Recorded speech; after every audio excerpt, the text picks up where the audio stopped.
Beautiful Tuesday morning. It's a new month and I hope that you are energized and ready to take on this new month. Well, today is bound to be a really eventful day. You know, the SHA or SHIF will be rolling out, is expected to roll out today. And then there's also the threats against impeaching Deputy President Rigathi Gachagua, and that is supposed probably to be tabled in Parliament today. So we will be finding out how that will pan out. And aside from that, today is a Tuesday, so it is definitely Health Tuesday, and I will be speaking about cerebral palsy. We are going to be finding out what cerebral palsy is all about, why it starts, the symptoms of cerebral palsy, and the treatment options available for it. You definitely want to stay tuned for that. Mike, good morning. Good morning, Vivian, and everyone who is watching KBC Channel 1. Happy New Month and welcome to the program. My name is Mike Migu. It's very interesting and actually thankful that we have seen the month of October.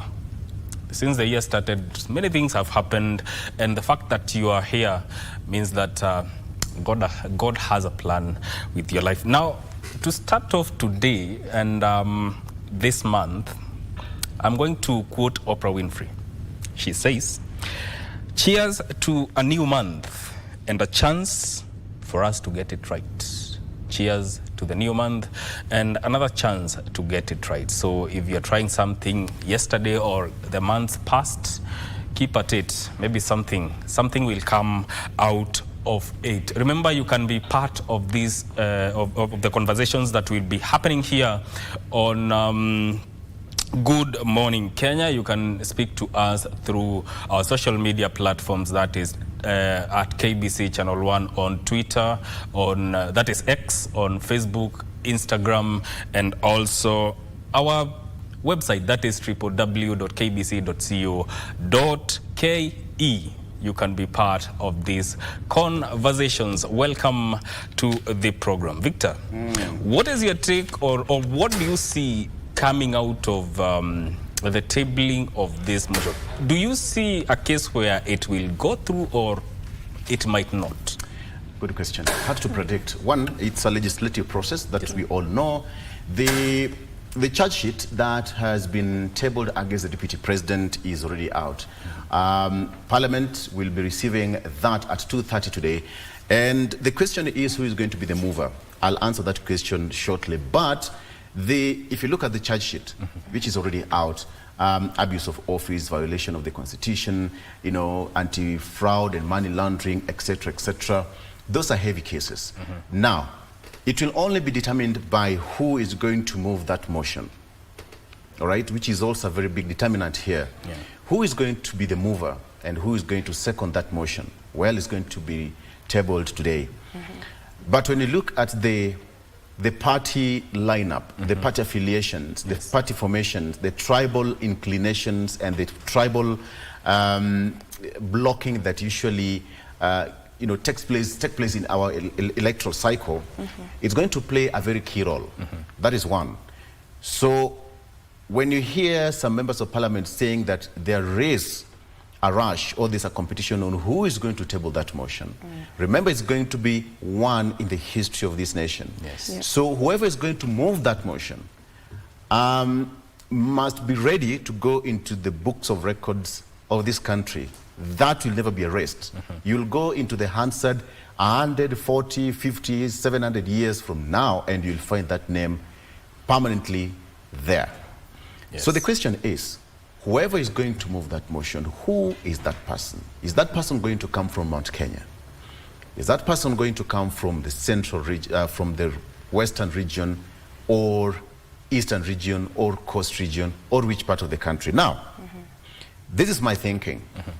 Because we all know how the party voted or how Kenyans voted in the last election and how Kenya Kwanza got into power in last election, Central Kenya and Rift Valley played a pivotal role. Sure. And this motion is going to be a make or break for any member of parliament who is in Kenya Kwanza right now. Yes. You go against the grain, your chances of surviving in 2027 is 50-50. Yes. You vote for the bill, your chances of survival in 2027 is also 50-50.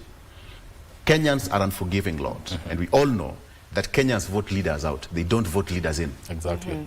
So any leader, remember what happened during the Gen Z Mandamano and all that? Yeah. Many Kenyans or many leaders were quote-unquote marked, and some Kenyans wanted to wasalimia. Yes. That has not gone away. The fear is whoever is going to move that motion, whether from whichever region, that region will have to contend with the fact that they are going to play a role again in 2027 or going to determine who will be the president in 2027 and the deputy. My prediction is this: Mount Kenya might not move that motion. The larger Nyanza region might not move that motion. Western Kenya might not move that motion. Coast region is level-headed in terms of politics. Yes. They always say that we all know how they vote. Yeah. Might not move that motion. Northeastern, they have got UDM, members who move from UDM, John Kenya Kwanza, might also not move that motion. My prediction is this: the move of that motion might come from Eastern Kenya. Yeah. All right? Yeah. Somewhere which is somehow neutral in terms of politics and have nothing to lose. That is my thinking. And that is going to change the political dynamics within the country. Yes. Because it will have both, as you have said, it's a ripple effect. There's Whatever a ripple happens effect to that. out of that motion, if it goes through and let's say hypothetically, it goes through and the deputy president is impeached, it's going to have far-reaching effects on the political landscape of this country. And also,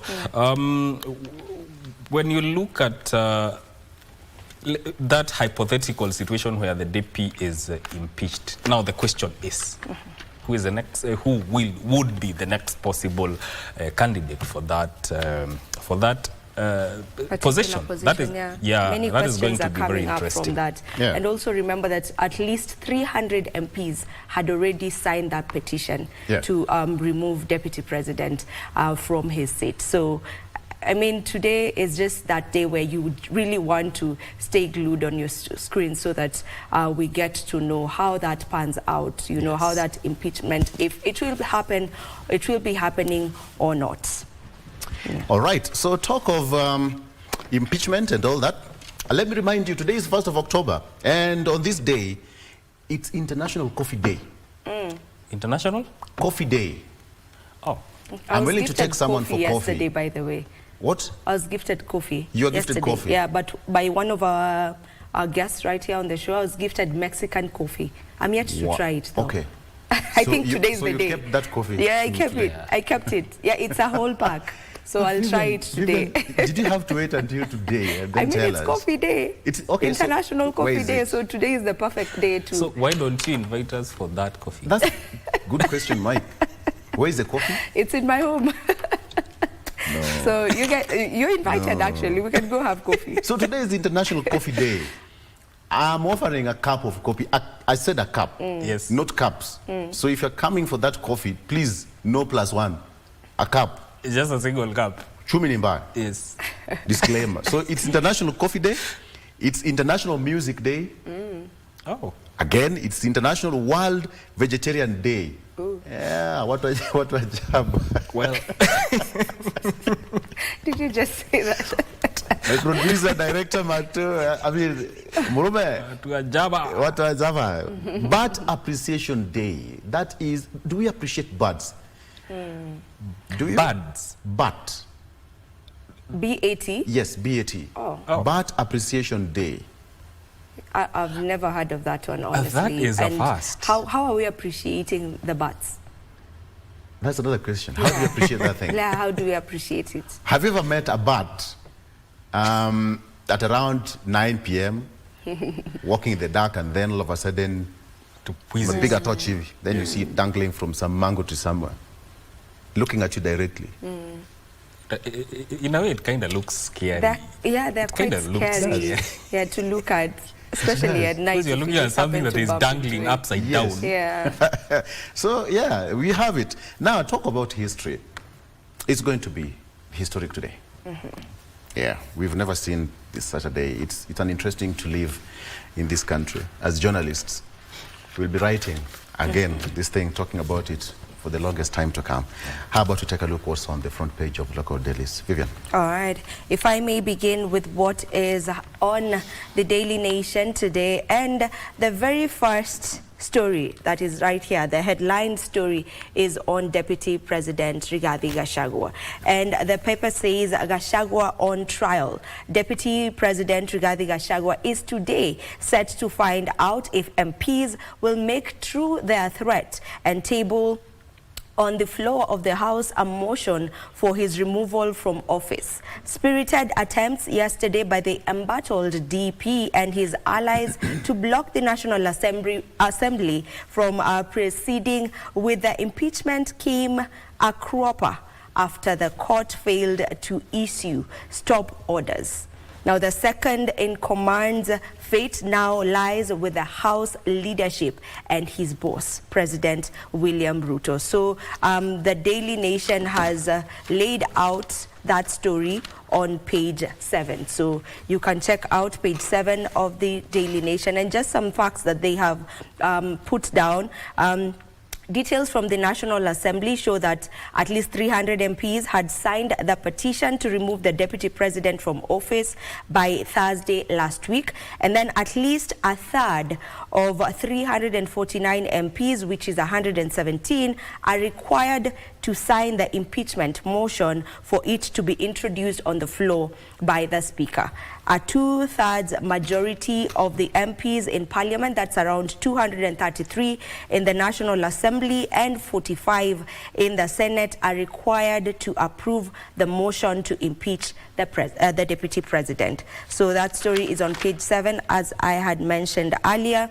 And on matters SHIF, Omtata seeks to block the SHIF rollout as MPs approve 104 billion shillings for the system.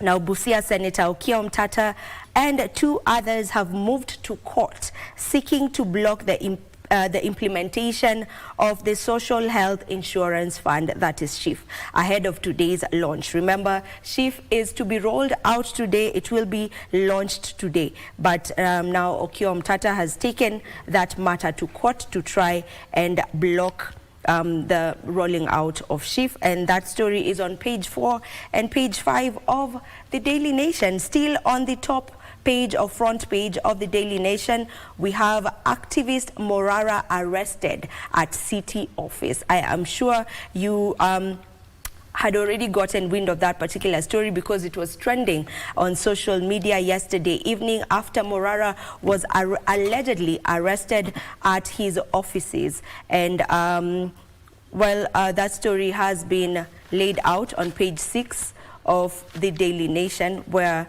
they are just giving details on what happened specifically yesterday to the activist, that is Morara. Still on page 1, there's quite a sad story. If you're also on social media, I am sure you have seen the hashtag Justice for Bruce.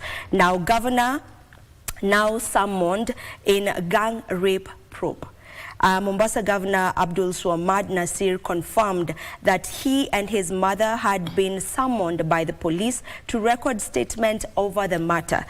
So there's that particular blogger who allegedly, not allegedly, because it was actually filmed, so it's something that happened, and he alleges that it has something to do with the governor. So that story has been laid out on page 10 of the Daily Nation. Quite a sad story, if I may involve you gentlemen on that particular story. It's quite sad to see such a thing happening. I mean, it's so inhumane. It's really, really inhumane. It's not supposed to have happened in the first place. Yeah. It is a very sad case, and I hope he gets the justice that he deserves. Yeah, I mean, it does not matter what he did, what he didn't do. That is not something you do to a human being. Exactly. Anyway, before I finish off with what is on the front page of the Daily Nation, the last story here is relief as missing Mombasa taxi driver found alive in Migori. A taxi driver who went missing in Mombasa was yesterday found injured and unconscious in Migori County. Miss Victoria Mumbua will be airlifted to Mombasa for treatment, according to police spokesperson. And that story is on page 3 of the Daily Nation. Before I get into the details of the Daily Nation, maybe you can just let us know what is on the Standard, the front page of the Standard. Very well. Still on the case of impeachment, case against Gachagua, case against Gachagua, that is on the front page of the Standard newspaper, case against Gachagua, the deputy president. So, very quickly, the Parliament is expected to kickstart the process of impeaching Deputy President Rigathi Gachagua today.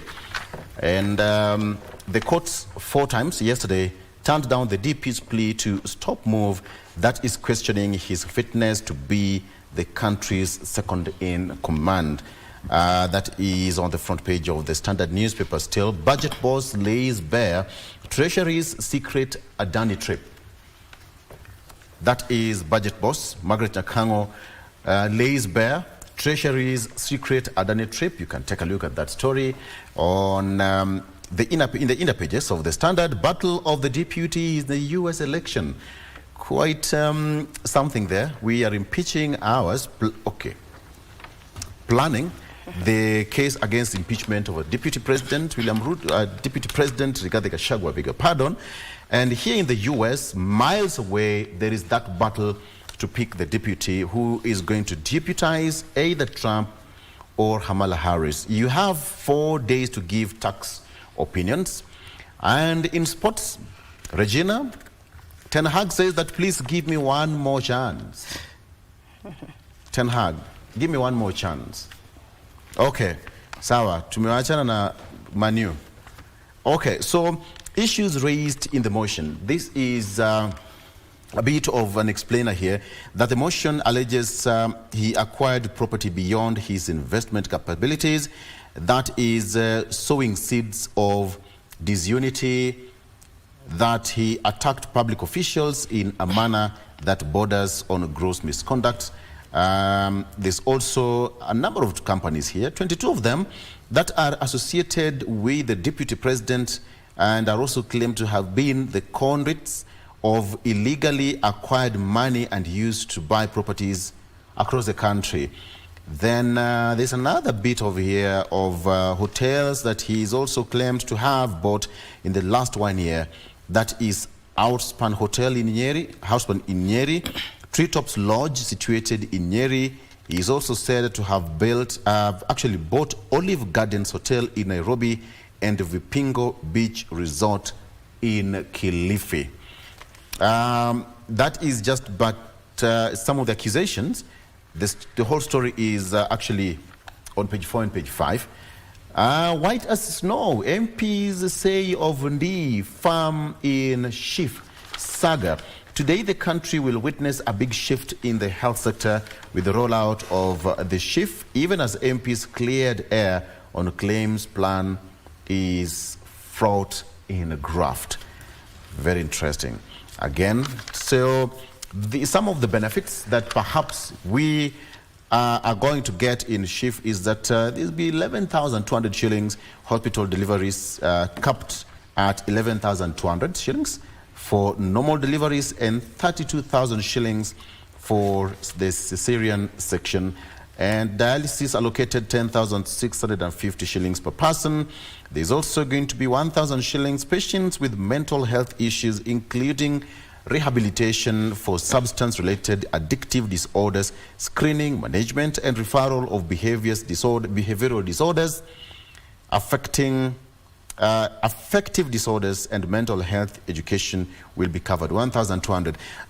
Vivian, Mike, the issue of mental health is something that we've talked about here. Countless times.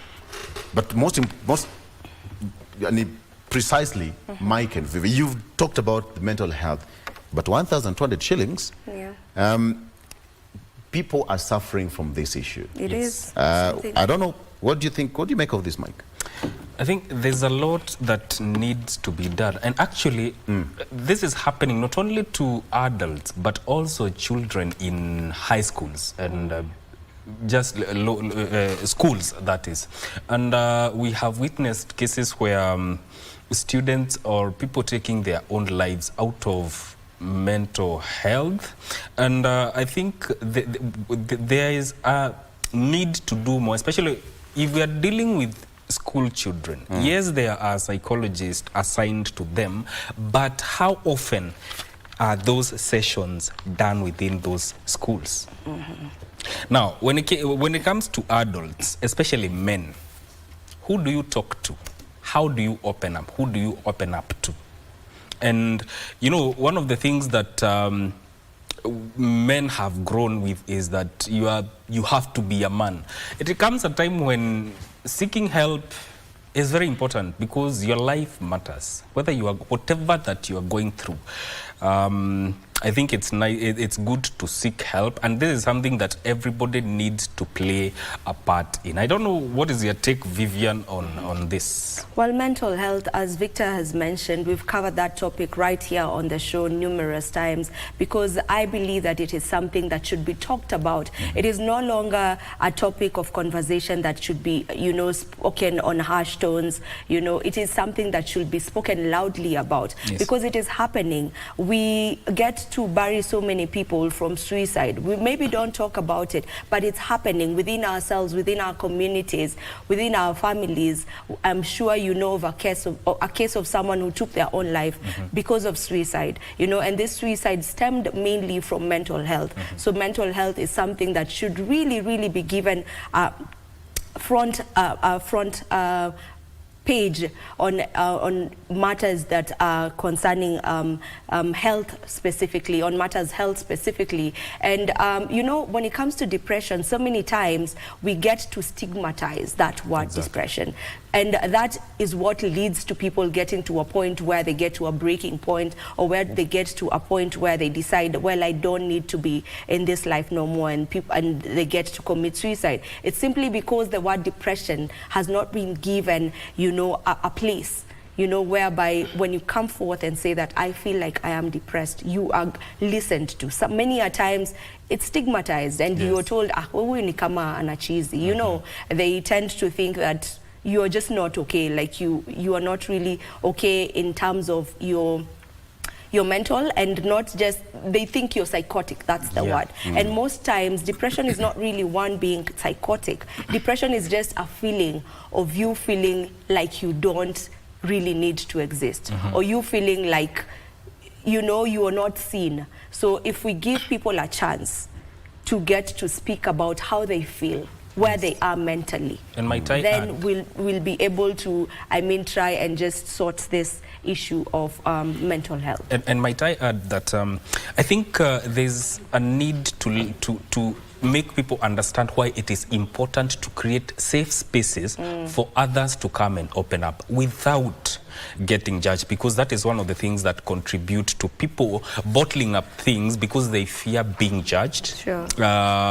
Whatever the case that, or whatever situation that they are facing, the idea here is to create a safe space for people to open up. Yeah. All right. So let's talk about more matters here on the papers. Again, UN extends Haiti mission by 1 year. Our soldiers are there. The UN Security Council has extended its authorization of the multinational policing mission in Haiti, but without any call to transform it into a UN peacekeeping mission. That is what is here on the front page of the Standard newspaper. And how Ruto has single-handedly dismantled Mount Kenya region. Okay, interesting read. He was a regular visitor in the region, presenting himself as Uhuru's errand boy. And experts say that the first stage of cultivating loyalists was during the 2017 Jubilee Party primaries. An interesting read. Please take a copy of your Standard and have a look at it. Vivian. All right, on the Daily Nation, if we may just get into it and see what more stories are headlined right here. And we have a story on honoring Ken Walibora's legacy. This one is a legend, by the way. Now, the county government of Trans Nzoia and Kibabi University have teamed up to celebrate the legacy of celebrated author and journalist Professor Ken Walibora through the establishment of a resource center at the Kitale National Museum in honor of Walibora. Walibora, who hailed from Cherangani constituency in Trans Nzoia County, was found dead following an accident along Ladis Road in Nairobi. That was in April. The year 2020. So they decided to just honor his legacy and put up a resource center in his legacy, and that is a great thing to do. Another story that is right here on the Daily Nation, we have Skyward Express suspends flights to Kakamega airstrip. Now, aviation firm Skyward Express has suspended its flight operations to and from Kakamega because of the deteriorating condition of the runway at the local airstrip. That story is on page 2 of the Daily Nation. Another story that is making headlines right here on the paper, that is Daily Nation. We have a state turns to forced SHIF, that is chief registration, to boost subscription. Now, Cabinet Secretary says the government has only managed slightly over 2 million subscriptions since. That is since July 1st, when the registration was launched. Now, starting today, should you visit any public health facility in the country with your NHIF card, you will be made to register afresh under the Social Health Authority in order to access services. The goal is to generate around 148 billion Kenyan shillings, that is as per the Health Ministry predictions, which will be used to boost the country's healthcare system, according to the Health Cabinet Secretary, Deborah Baraza. So page 4 and 5 of the Daily Nation is actually on a shift, you know, from the petitioners that seek to slam the brakes on the health plan to a story on the registration that happened on the 1st of July. And then we also have new system, old problems, users find flawed data ahead of the rollout. So on page 4 and 5 of the Daily Nation is all about shift. Another story that is on the papers, oh, this one. There's dilemma of a DCI boss Amin's tenure. Now, the fate of Directorate of Criminal Investigation boss Mr. Mohammed Amin now hangs in the balance as he attains the mandatory required age of retirement, that is 60 years today. Now, Mr. Amin was born on the 1st of October, 1964. And according to records in his personal police, that is according to records in his personal police file, he was sworn into office on October 19th, 2022, when he was 58 years old. It remains unclear if Mr. Amin, who has headed the DCI for the last 2 years, will be leaving office as dictated by public service regulations, which states that public servants should retire at the age of 60. That's an interesting one, by the way. That's a read you can get into on page 8 of the Daily Nation. Mike, I don't know if you have something from the Star? Yeah, I have the front page of the Star here. It is talking about all you need to know about the Social Health Authority. The target is to register 12 million Kenyans to cover up to 50 million, including their dependents. Quickly, other stories making the headlines on the front page of the Star.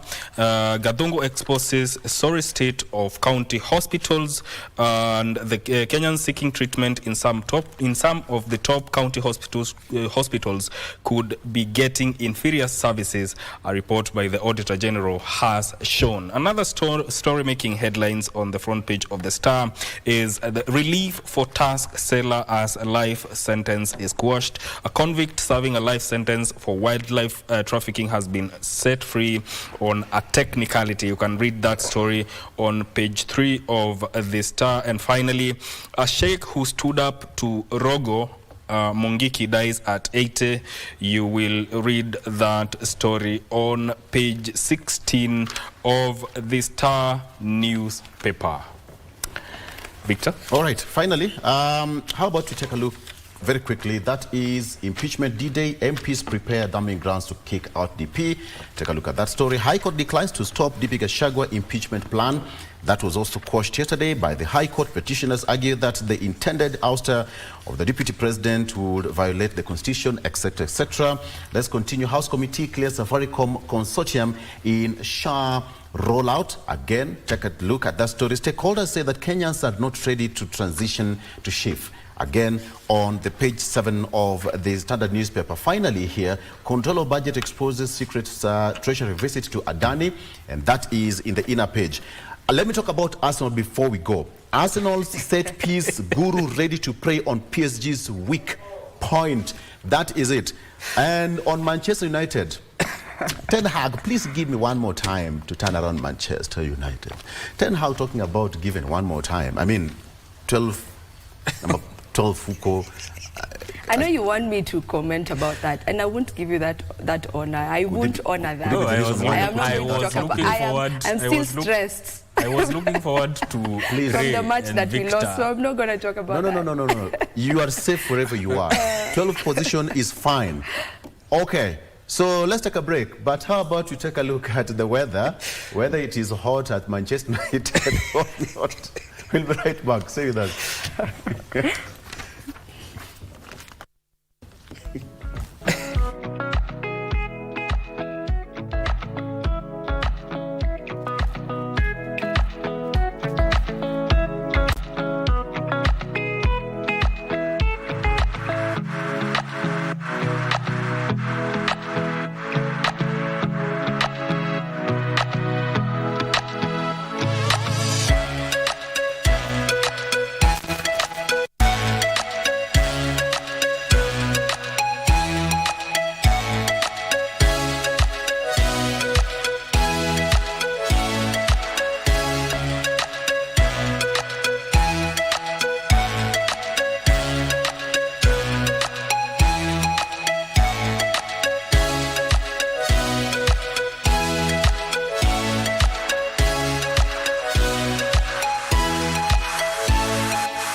Class, I hope you've given her a warm welcome. This is Magdalene Chepkoech. She's our new student. They have mwalimu hata wamenitengenezea simu. Kinyanju. Are you sure you know all those things? Who do you think you are talking to? Kenyaju's online shop will bring it to her. Julia, you cannot believe what just happened. What? Imagine the selfie I posted 30 minutes ago. It has now 9 likes. Tito Mjuanjuku nasikiza. There's something called protocol. Respect it. Do you pay school fees like the rest of us? Of course, yes. Then sit down like the rest of us. Kinyanjui! Friday night again. Greetings in the name of the Most High Jah Rastafari. My good name is Marley Moses, the positive warrior, alongside... Yes, sir, DJ D-Rage, the baddest. Each and every Wednesday from 10 p.m. on KBC Channel 1 TV. Tunakuletea the biggest reggae party in 254 in a yard extra. Extra niceness of reggae music. Extra dose of entertainment. When the thing is nice, we have to do it twice.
Born in 10th February 1940 in then Kwale District, now Kwale County, Suleiman Rashid Shikombo attended primary school in his native Kwale between 1949 and 1955 and secondary school between 1956 and 1959, after which he joined the Kenya Ports Authority as a cadet supervisor between 1960 and 1961, before landing a job with the Ministry of State for Provincial Administration and Internal Security as a district assistant at Independence in 1963.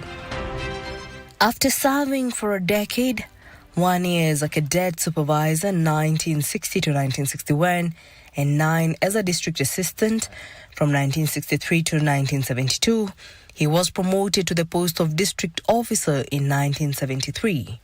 5 years later, in 1978, he was promoted to district commissioner, serving in the capacity in many parts of the country until 1981, when he was elevated to the position of undersecretary in the Ministry of Culture and Social Services. He was a totally unknown entity in Likoni before he entered the political arena in 1997. He left the provincial administration and backed by a little-known Shirikisho party, unseated Caliph Salim Movumo, who was from the more popular Forum for Restoration Democracy Kenya, Ford Kenya. Shikombo became the first candidate in the country to win a parliamentary seat on Shirikisho Party of Kenya ticket. Shortly before the 2002 general election, he strategically and publicly defected to the ruling party KANU without notifying Shirikisho only months to the polling day. Shirikisho replaced Shikombo as chairman with Mashengu Wamwachofe. Come election time, Shikombo changed course, walking to Mwai Kibaki's National Rainbow Coalition, NAC. He was an astute reader of the political barometer, and come 27 December, he comfortably retained his seat on NAC ticket. Towards the end of 2005, he was appointed Minister of State for National Heritage and Culture in the office of the Vice President. He impressed President Kibaki as a performer at the constituency level. President Kibaki lauded him and his constituency development fund team for making good use of the kitty, particularly in the building of girls' schools. It was during his tenure as a Minister of State for National Heritage and Culture that a historical artifact removed from Kenya years before and exhibited in a United States museum was returned. He was among the leaders who in 2007 teamed up to champion the establishment of a university at the coast. He was an important cog in President Kibaki's campaign at the coast in 2007. Shekombo lost his Likoni seat to Mwalimu Masood Mohima of ODM in the 2007 general election. President Kibaki appointed Shekombo as chairman of Kenya Petroleum Refineries Limited in 2009, a post of which he was reappointed for a year by President Uhuru Kenyatta in 2015. Jackie Wambiru, The Cabinet.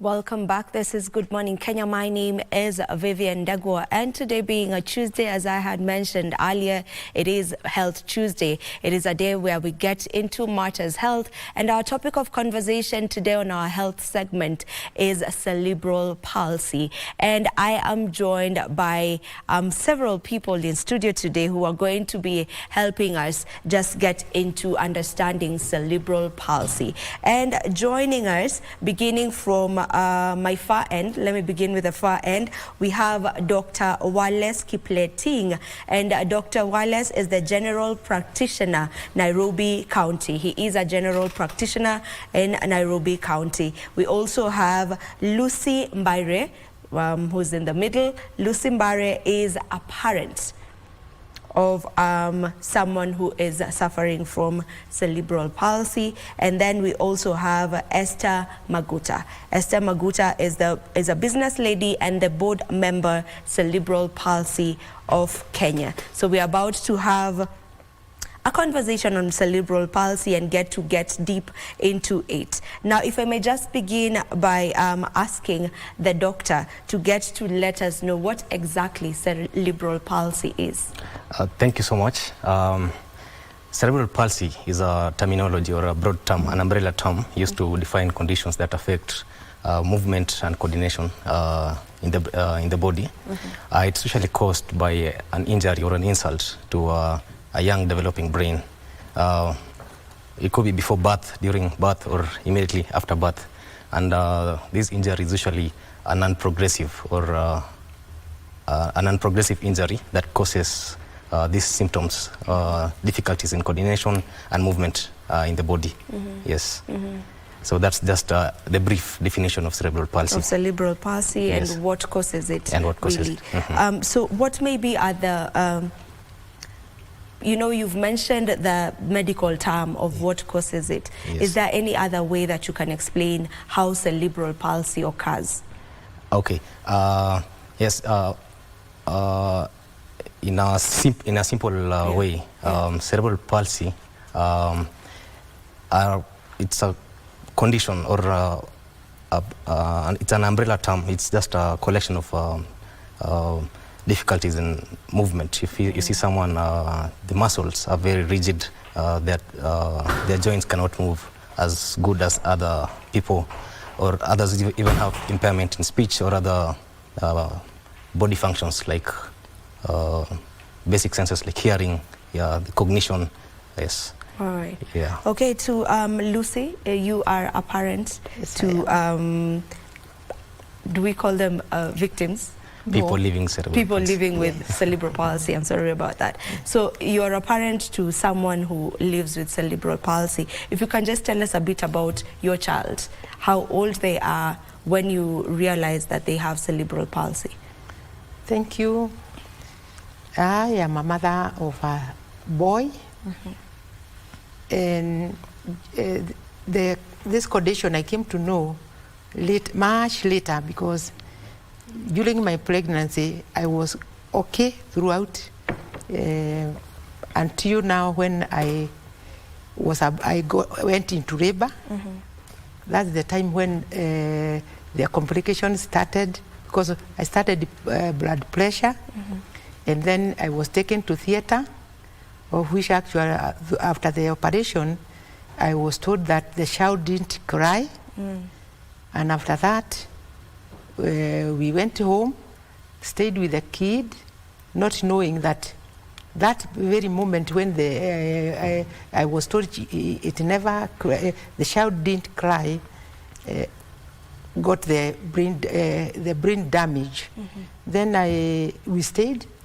I could see the child was not normal, because when you play with that child, when you do something to that child, he was always on one position.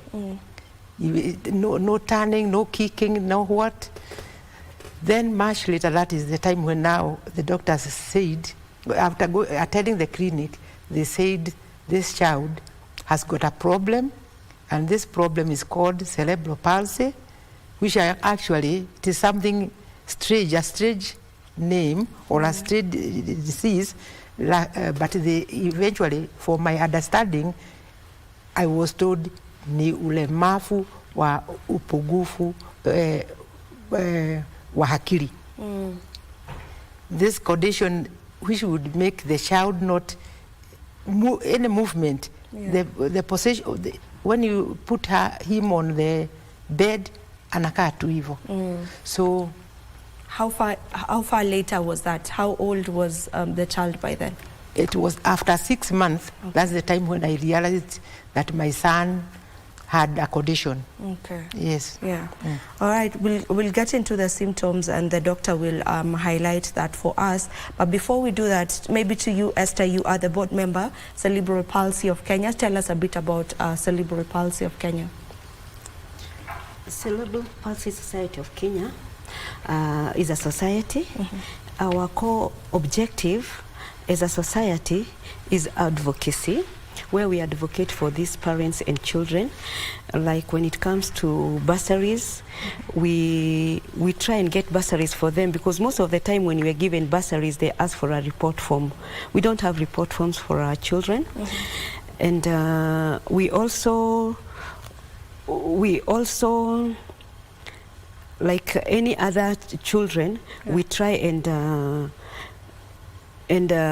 advocate for their medication, because their medications are usually very expensive. So what we do as a society is we try and find where they can get cheap medicine or how we can help them. We also do rehabilitation, that is counsel parents, do therapy for the children. And when it comes to parents, most of them are usually very stigmatized. I'm sure you know that some of them even lock the children in their houses because they don't want to remove them. So we try and encourage them to bring them to the society so that they can be rehabilitated there, given all what they need, especially therapy, because that is the key thing that they need. We also do awareness, where we go to churches. We do activations in churches, and we also do walks, just to create awareness, because most people don't know about cerebral palsy. We also do activations in the community. We try and talk to the community so that they can embrace the children and the parents, so that the parents are not so stigmatized.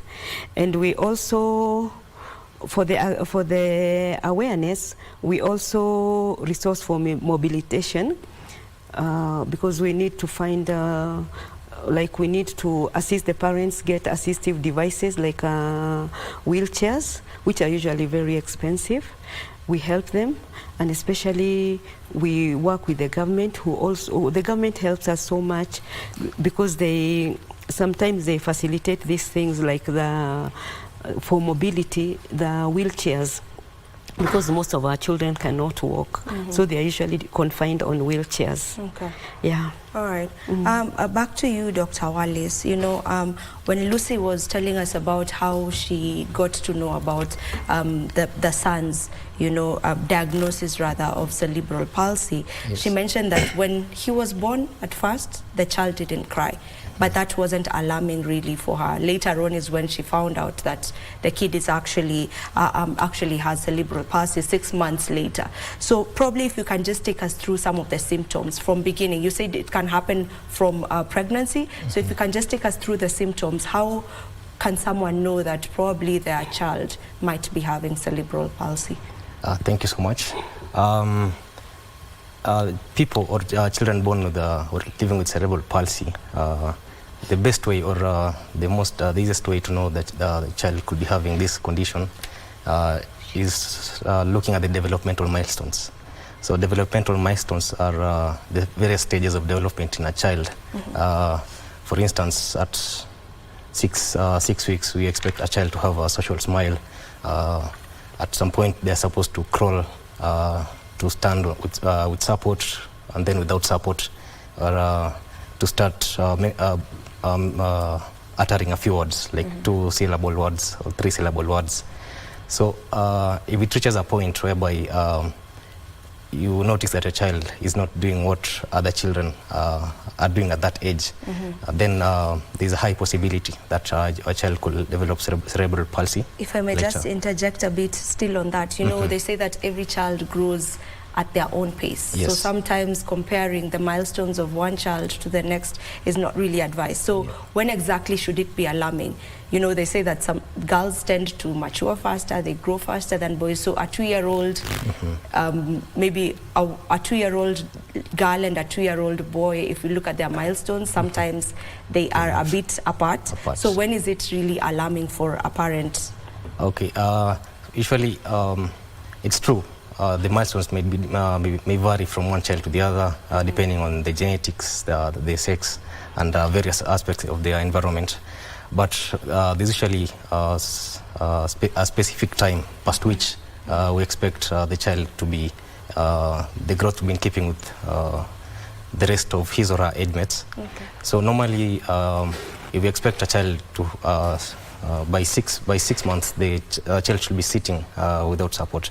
So we shall give a grace period of probably 2 to 6 months. So if your child is, say, a year old and they're not able to sit, then that's there's a delay in the in his or her development. So then now we start having there's a high chance of them developing cerebral palsy later in life. Yes. So these are just the early signs, symptoms of cerebral palsy. But later in life, there are physical symptoms. Like I mentioned, it depends on the extent of the cerebral palsy. It usually affects the limbs. So by limbs, I mean the arms, the legs, and also affects other functions of the body, like speech and cognition.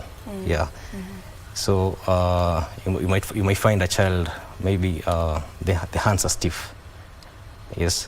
They're not able to stand, they're not able to walk, or if you feel that their muscle tone, the bulk of their muscles are low. Yes. So these are the main symptoms of cerebral palsy. Can it start later on in life, or it just has to be at a particular period in time? Okay, for cerebral palsy to occur, the insult needs to have happened around the time of birth. So before birth, immediately before birth, say weeks to hours before birth, during the process of delivery itself, and then after birth. So the insult can occur during this the perinatal period, but then the symptoms may occur much later. Yes. So yeah, it's true, you can have a late diagnosis of cerebral palsy even as late as 5 years after birth. Yes. Can be as late as 5 years. 5 years, yes. All right. Back to you, Lucy. You know, you got to know about your child's diagnosis at 6 months old. So from then on, like maybe what other symptoms were you able to pick from your son? That, as the doctor has said, the low muscle tone. and the saliva, dripping of saliva, not able to swallow. It was a challenge, a big challenge, because now you have this child. You don't know. You don't know what to do with that child. How you can help? You don't know. So all the time you rush to your doctor, and our doctors actually to ask what next. What next? It was a challenge, and it is a challenge even today. Yeah. How old is your son now? 18. Oh, 18 years old? 18 years, yes. All right. He will be celebrating his 18th year in November. Yes. All right, we'll get back to you to just get to know how life, got on from the time of diagnosis to the point where he's now 18 years, he's grown. Maybe to you, Esther, why was there a need for you to start, or for this particular association to be started? Well, for this society to be started is that we needed to work hand on hand with the parents. Incidentally, at the board, we are all parents of children with disability. I'm also a parent of a girl who is 18, will be 18 in December, on December 6th. So we needed to come together as parents to assist one another, because when a parent gets a child with disability, they isolate themselves, and they're usually very stressed, and there's a lot of stigma. So for us to help one another, not them, because we also need help, we needed to come together as a society to help one another, and also to try and work on the challenges, because the challenges are many. And on this journey, it is a journey of hope. You cannot walk alone. We need one another. So we needed to support one another. As much as we support them, they also support us, because they come up with ideas. And there are so many challenges when you have this kind of a child, because as a society, we have to keep on looking for funds, because ours is not we don't have an incoming generation. We depend on donations. So what we do, we find donors to donate for us, so that we can assist our parents and also help them take care of the children, because at times it's very challenging, because the medicine are very expensive. And what happens when you get a child who has this condition, you're not able to work. So if you are working, you immediately stop working, so that you can take care of this child. At times we get people to help us, house helps, but they cannot do it as per se, so you need to be there always for your child. So when we get to the society, what we do, we even call parents and we sit down and talk. We talk about our challenges, we talk of our daily needs, and that is when we involve our partners. We have partners who partner with us. There are people who care about us, and even the government. By the way, the government has been really supportive when it comes to these children. So what the government does, it offers what it can. So like for mobility, they give us the wheelchairs, and they also started a program called Inua Jamii, where most of the parents get 2,000 a month. Okay. I'll ask you to hold your thought on that. We'll take a break, and then we'll come back to continue with that. Let's take a short break. Don't you go too far. We'll be back in a moment.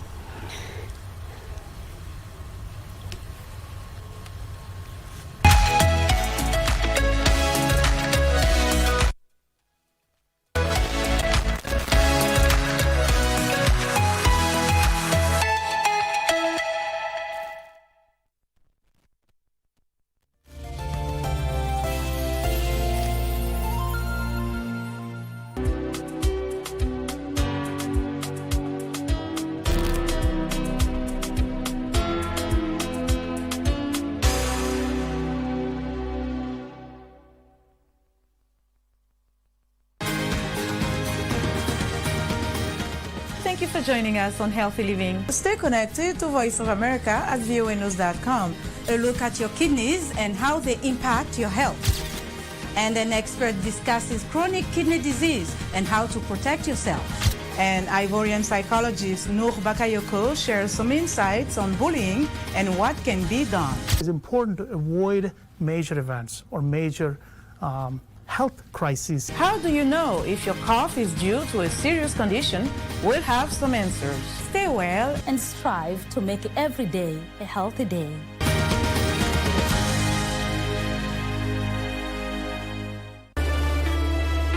Mwanamke, kwa nini unisikizi? Labda ninakuwa kiziwi ama ni hao unaosema ndo hayana maana. Eti nini? Oh, kumbe pia una matatizo ya kusikia. Wewe, unafanya nini hapo lakini? Achana na kalume wangu. Yaani leo sina muda kujibizana na wewe. Nitakwambia kitu kimoja tu.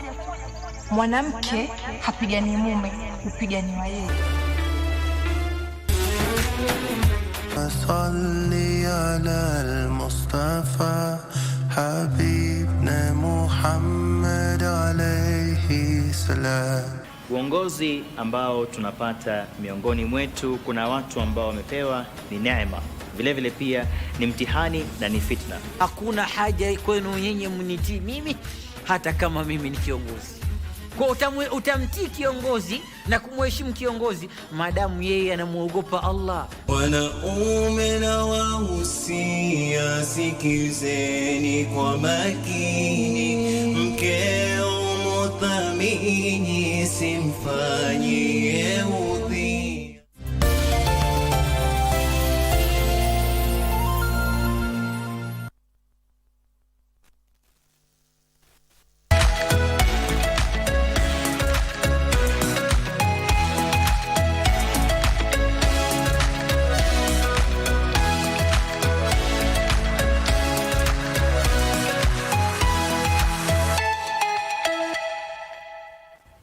Welcome back. Thank you for staying with us. And before we get back to Esther, who was explaining to us what the government is doing for this society, that is the Cerebral Palsy Society of Kenya, allow me to go back to Dr. Wallace. Dr. Wallace, you know, we've not really talked about the causes. What causes cerebral palsy really? What are the risk factors involved? Okay. Thank you for the question. There are a variety of risk factors or things that could cause cerebral palsy in a child later in his or her life. So I'd begin with the risk factors before birth. So these risk factors can be classified, can be put into two categories. The one maternal risk factors and fetal risk factors. So maternal risk factors are conditions that affect the mother, that could affect the child. So things like infections, trauma, or medical conditions such as thyroid diseases or even a convulsive disorder in pregnancy can lead to the child developing cerebral palsy later. When it comes to the fetal risk factors, we can have congenital or congenital malformations or conditions that a child is born with. It could be genetic, that can predispose them to cerebral palsy much later, or even things like hydrocephalus, which can cause brain injury before birth. And then during the process of delivery, there are other risk factors such as prolonged delivery. You can have instrumental delivery, use of things like forceps that can cause brain injury during delivery. And then now after birth, we can have factors such as infections like meningitis early in infancy or in the neonatal period that can cause brain injury. Also trauma to the child, say head trauma to the child during that period of infancy can also lead to cerebral palsy. Yeah, so those are the main things, the main risk factors that can lead to cerebral palsy much later in life. Okay, yes. Those are the main causes of cerebral palsy. Yes. Maybe I can get, before I get back to you, Madam Esther, probably just to Lucy, you know, your child was diagnosed from the age of 6 months. He's now a big boy, he's 18 years old. If you can just give us a rough, if you can just tell us how that has been from that time when he was 6 months old to the point where right now he's 18 years old. Just how has it been, taking care of the child? Okay, to start with, when I noticed, or I was told that the child is cerebral palsy, I could not believe it. Once I denied it, and I said no, it can't be like that. Okay, after some times, as we went on, I was hiding him. I could not go out because carrying a cerebral palsy child is very difficult because this child is stiff. So I would not like the public to see. Then after some times, then I noticed that, am I going to stay like this? No. Then gradually I started going with him to church. And by this time, we use matatus, whereby we are discriminated by the tout that because the child cannot bed or do anything, is stiff. So entering the matatu and staying with your neighbor in the matatu, it was challenging. So even that one also kept me out because now I would wonder, how do I go? Or what it was at the early stages it was difficult until the time now I said we have a life to live. This child has a life like any other person, and somehow I got mad. Nobody would treat me as a person with a child of the kind. Now I would say I will enter it is traveling in the matatu, and even when we are going for clinic, I will say I'm coming in, and if you don't, I would look for the next traffic policeman who is around, and then tell him he has refused me to go to enter the matatu because of this child, and I need to go to point B. So it was challenging. And we went on, and what I would say here is that there is a growth in the milestone growth, because eventually as this child was getting growing, there was some achievement. And this achievement actually attracted me as well. So I would do more and more. And then I noticed that even therapy, taking him for therapy, it was helping him. Now the stiffness went off. He could sit on the seat with the support at the corner of the seat, and then a cutting board to make him straight. But all the same, we have gone through. Up to where he is now, is somebody now whom you can communicate kind of with his own creative sign language. I would, whatever signal he gives, I understand. And now he looks at me with gesture. Now he understands what I intend to do. And that one is because of being close to him. So he makes us happy. That's beautiful to hear. And maybe to you, Esther, she's talked about the fact that the stigma that is there, So do children who live with cerebral palsy have a place to go to school to? Because I can imagine if the stigma is from, just transportation, them getting into a matatu and getting to the next place. Are there schools out there that are specifically for children living with cerebral palsy, and do they go to school? Yes, they do.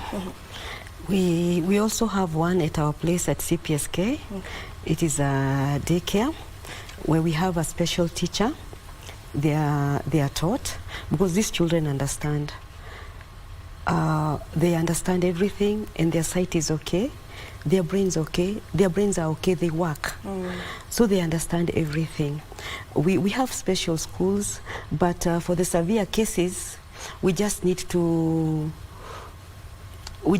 keep them there.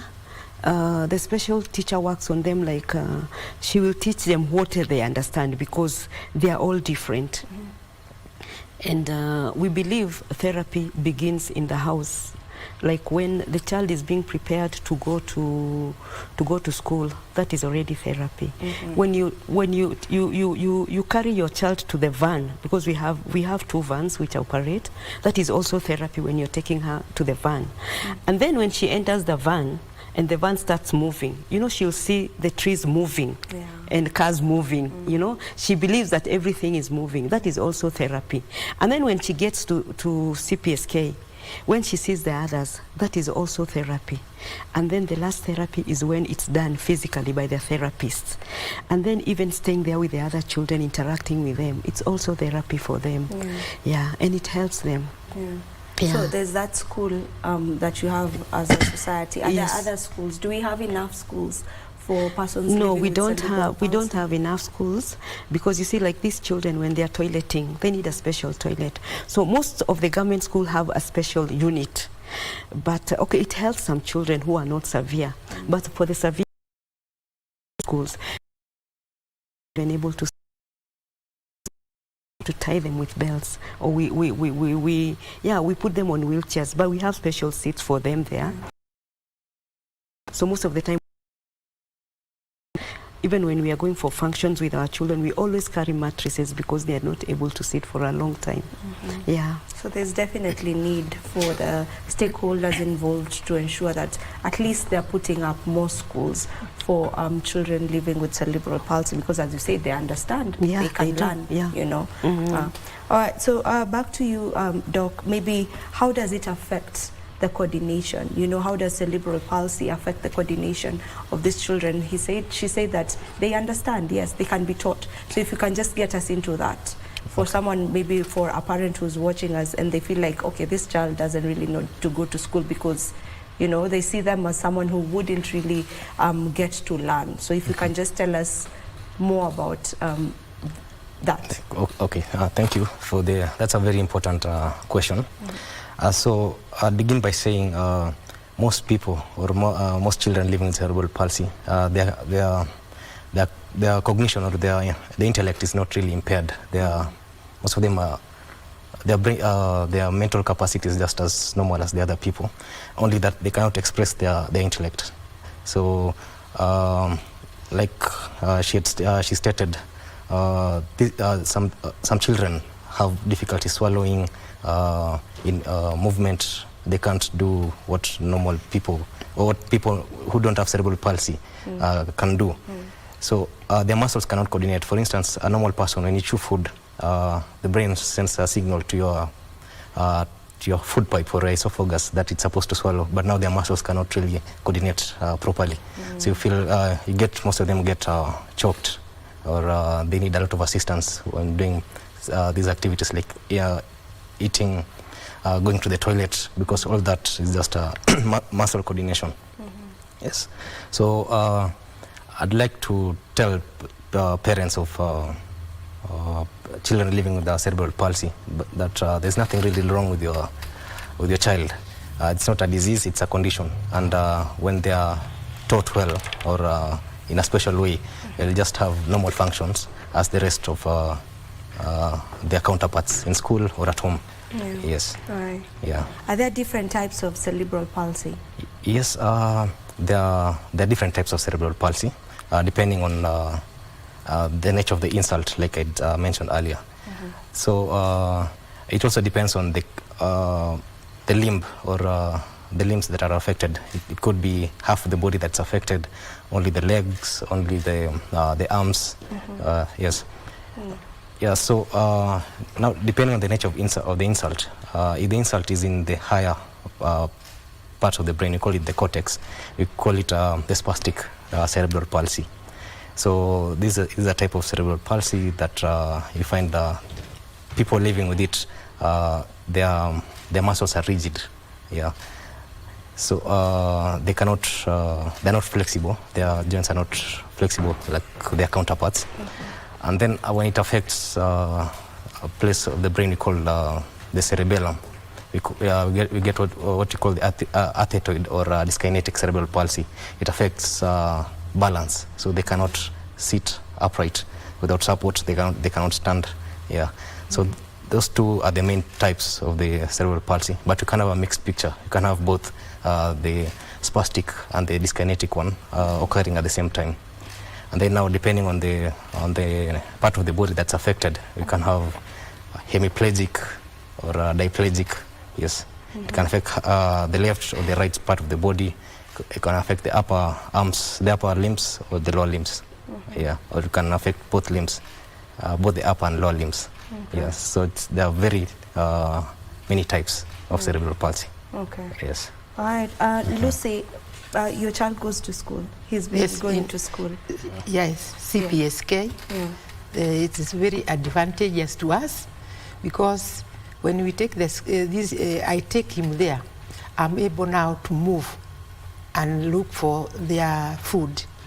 I move here and there, and they are safe. It's better to take my child to the unit, CPSK unit, than just leaving to anybody. Sorry to say, because they are caregivers who will take care for my child as I would take when I'm in the house. They feed them, they clean them. If it is the unit of the school, they are taught, especially now my son is doing beadwork. He can make a bead and he can draw with his hands. A lot of improvement because of the society. And he is safe. I know he is safe. He is picked in the morning and he's dropped in the evening. And you see that he is cheerful. So I can see him, he has improved. Because like now on a Friday, when you put there are some clothes they put on Friday, they know it is Friday day, and that day is for dancing through the TV. Yeah, the TV is put on. I normally go there to see what is happening, and I'm happy with the society. Cerebral Palsy Society of Kenya unit. Actually, it is helping us as parents because at least now we are able now to move out and do something. Before then, we were totally shut in the houses. Yeah. Right. We'll get to actually share the contacts of Cerebral Palsy Society of Kenya because you're doing such a good job. So we'll share it so that if there's any parent or guardian who may need their kid to join or their child to join the society, they will be open to do that. But before we get to that, maybe Esther, what are some of the myths and misconceptions that you would love to speak against of people, the perceptions that people have of people living with cerebral palsy? One of them is stigma. There's so much stigma around that scares the parents, and they end up locking the children in the house. Like our motto in CPSK is leave no child behind. So we try and encourage the parents to remove the children from the homes, because these children need to interact with others. And if you hide the child in the house, you are not giving the child justice, because he did not choose to be like that. So we would want, I personally would want to request the government to advocate on stigma, because not so many people knows about us and our children, and especially the community and the people around us. I realized even in churches, you go with your child in the church, you know, you'll attract a lot of attention because they don't know these children. They want to see them. A child is asking the mother, what's wrong with this child? She can't look at me, because you know they have a problem with sight. So they have no coordination. Their eyes, you know, they always move their eyes up and down, you know. And also the fact that most parents cannot afford cars, so they travel in matatus. So they're usually stigmatized. Like the matatus will not carry them because they say, mtoto atatema mate kila mahali. You know, if you're sitting with somebody in a matatu, they don't want to sit near you. They're scared of their child because sometimes they might pull their hair, their wigs, you know, because they don't understand, yeah. And then so they'll get scared of you once you enter the matatu. And there's the makangas. Okay, there are some who are good and friendly. They'll help you carry the child, but not all of them understands, yeah? And also even when we go to hospitals, we are not even given priority. And these children of ours have no concentration. You will sit with your child there.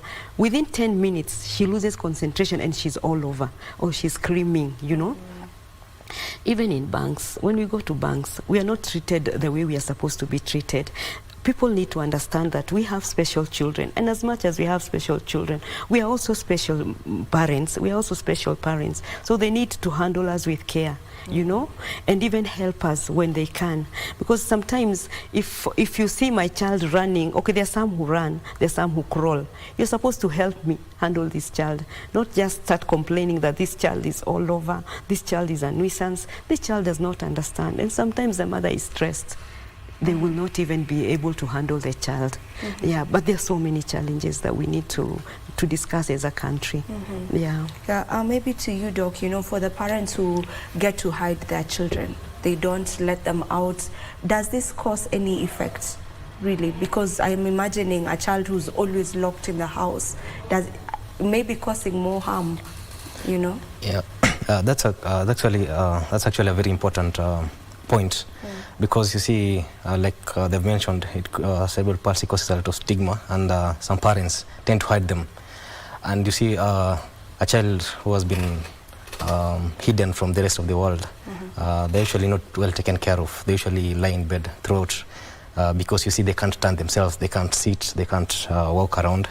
So they tend to develop other complications, so such as bed sores, infections in their chests, like pneumonia, yeah, which really lowers their quality of life and even reduces their life expectancy.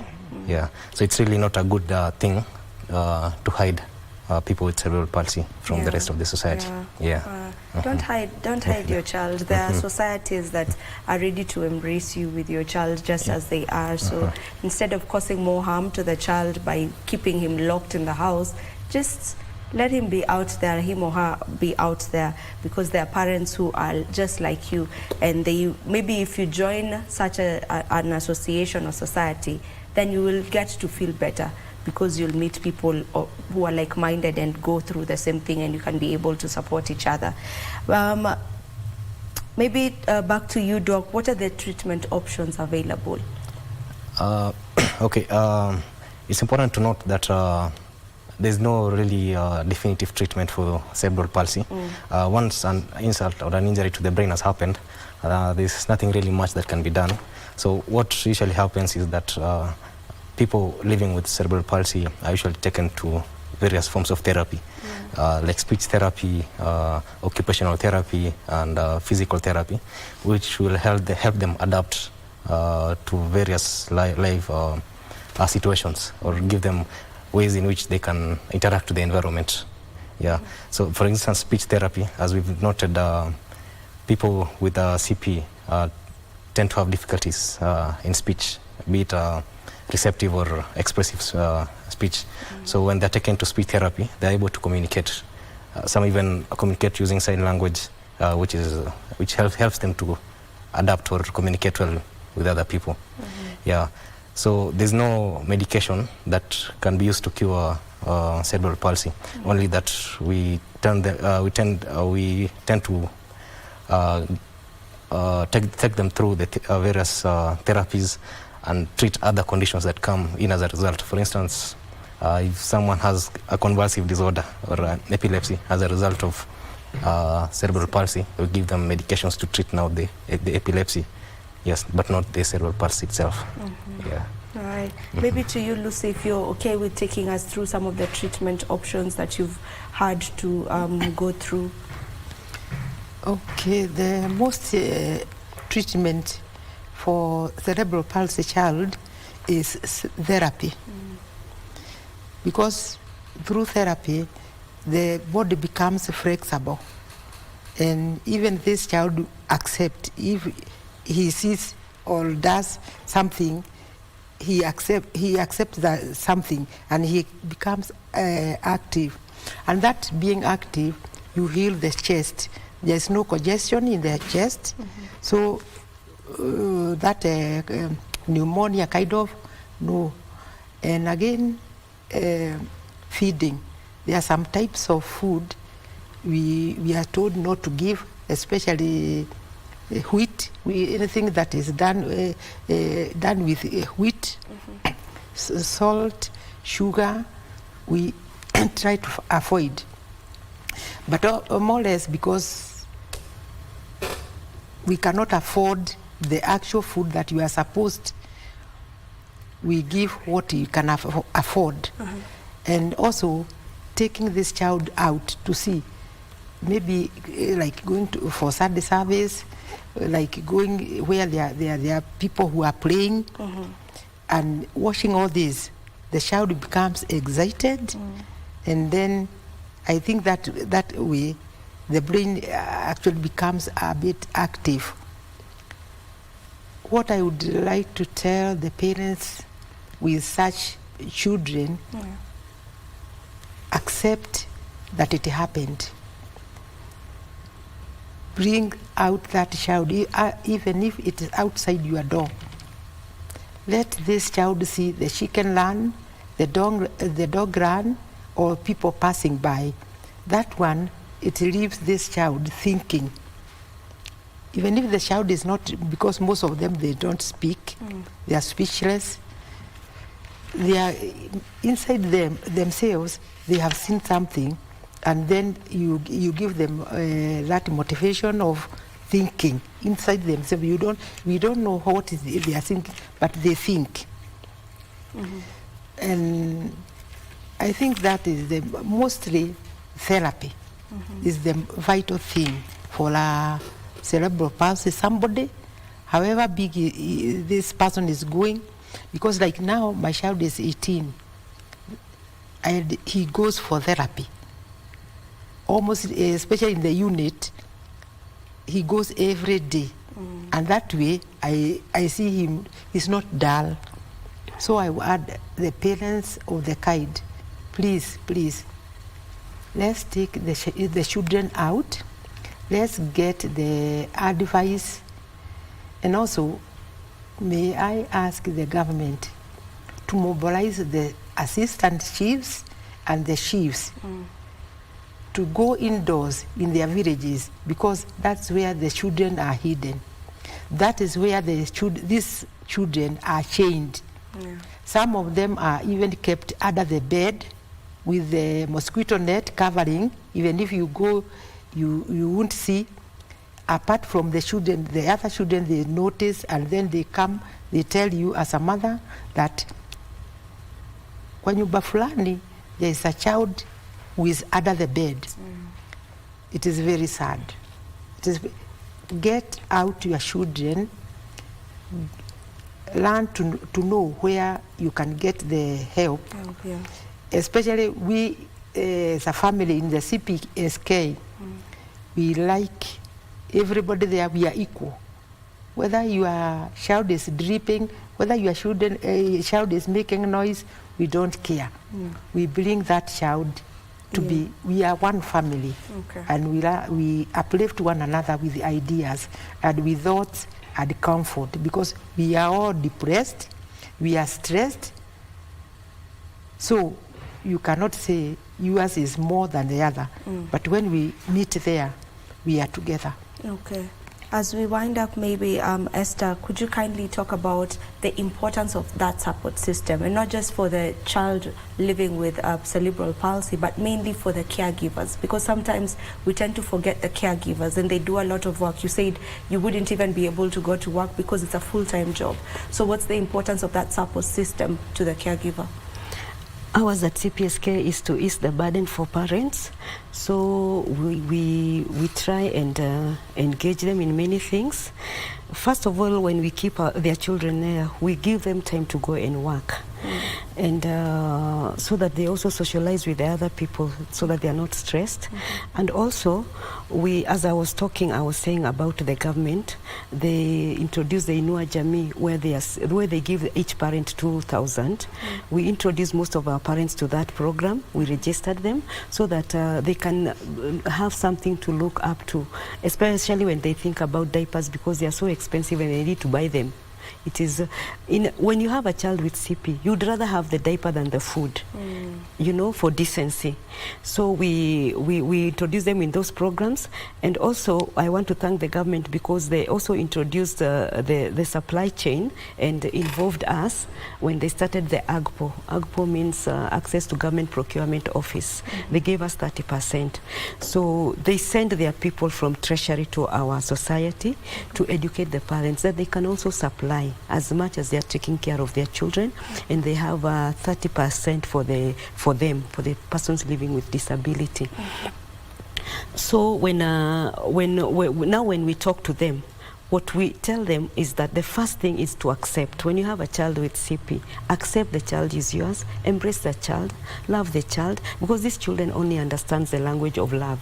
They don't understand anything else. You buy them good clothes, they will not understand. You take them to good places, they will not understand. But once you love them and embrace them, that is the only language they understand. So when we are talking to our parents, we try and encourage them to love the children, and we also encourage them to know that there's something they can do. They cannot just sit and wait. And I also want to speak to the churches. The churches are not friendly for our children. Most of them, they don't have rams. So you cannot go to church with your child because there's no ram. You cannot wheel the child to the church. And also there's no space for the wheelchair. So most of our children don't go to church. Our parents, we don't take our children to churches because there's no room for them. And they also need to hear the word of God. Because as much as they have the disability, they also understand and they know there's a God in heaven. There's a maker, the one who made them. So we would want to make them understand. And before we finish, I would want to talk about, I would want to talk, we have a World Cerebral Palsy coming on the 6th. We have a medical camp at our place. We are partnering with Langata Hospital. The theme is 1 million resources. And also, I don't want to forget to appreciate most of our partners, like the Ushirika Wema, the Minet, who has come up in a big way, the Rubies, and the CDSK. CDSK means Cheshire Disability Services of Kenya National Council, and the APDK, who have really been taking care of our children and been helping us. They have walked with us the journey because it's a journey of hope. Yeah, I can only imagine. All right, so for the contact details for anyone who would love to get to contact Cerebral Palsy Society of Kenya, if you're a parent out there and you need this society, if you know a parent who probably has a child living with cerebral palsy, you can connect them to Cerebral Palsy Society of Kenya, and their contact, the email is info@cpsk.co.ke, or you can find them on call. Their phone number is 0708 829 681. I will say that again, 0708 829 681. Thank you so much, Dr. Wallace. Thank you so much, Lucy. And thank you so much, Esther, for joining us, for agreeing to come and talk openly about cerebral palsy. This is where we end this particular segment, that is the health segment. We will be heading straight to radio, whereby we'll be joining my colleague over there. But before we get to that, weather updates.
sweet.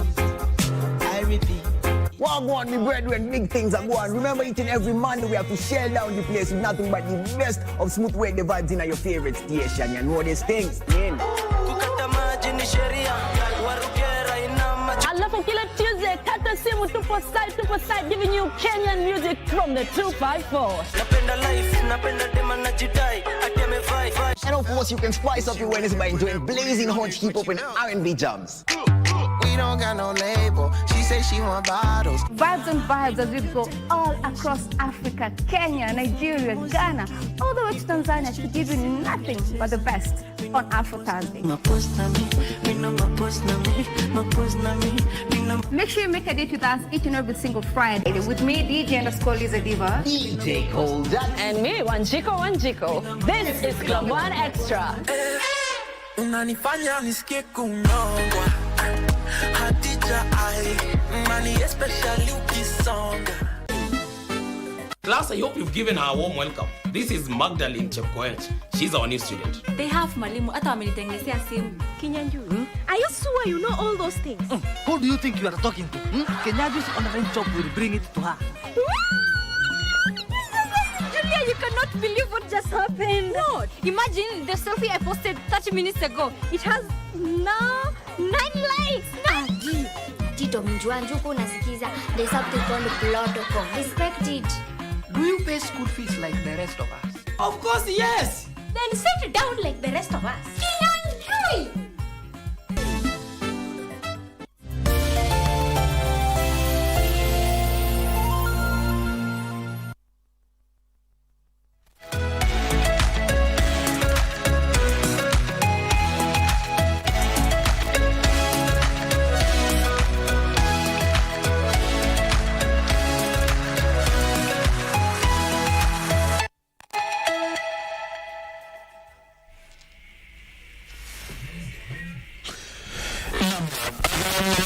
Marahaba mtazamaji wa runinga unayoipenda ya KBC Channel 1 mahali popote ulipo.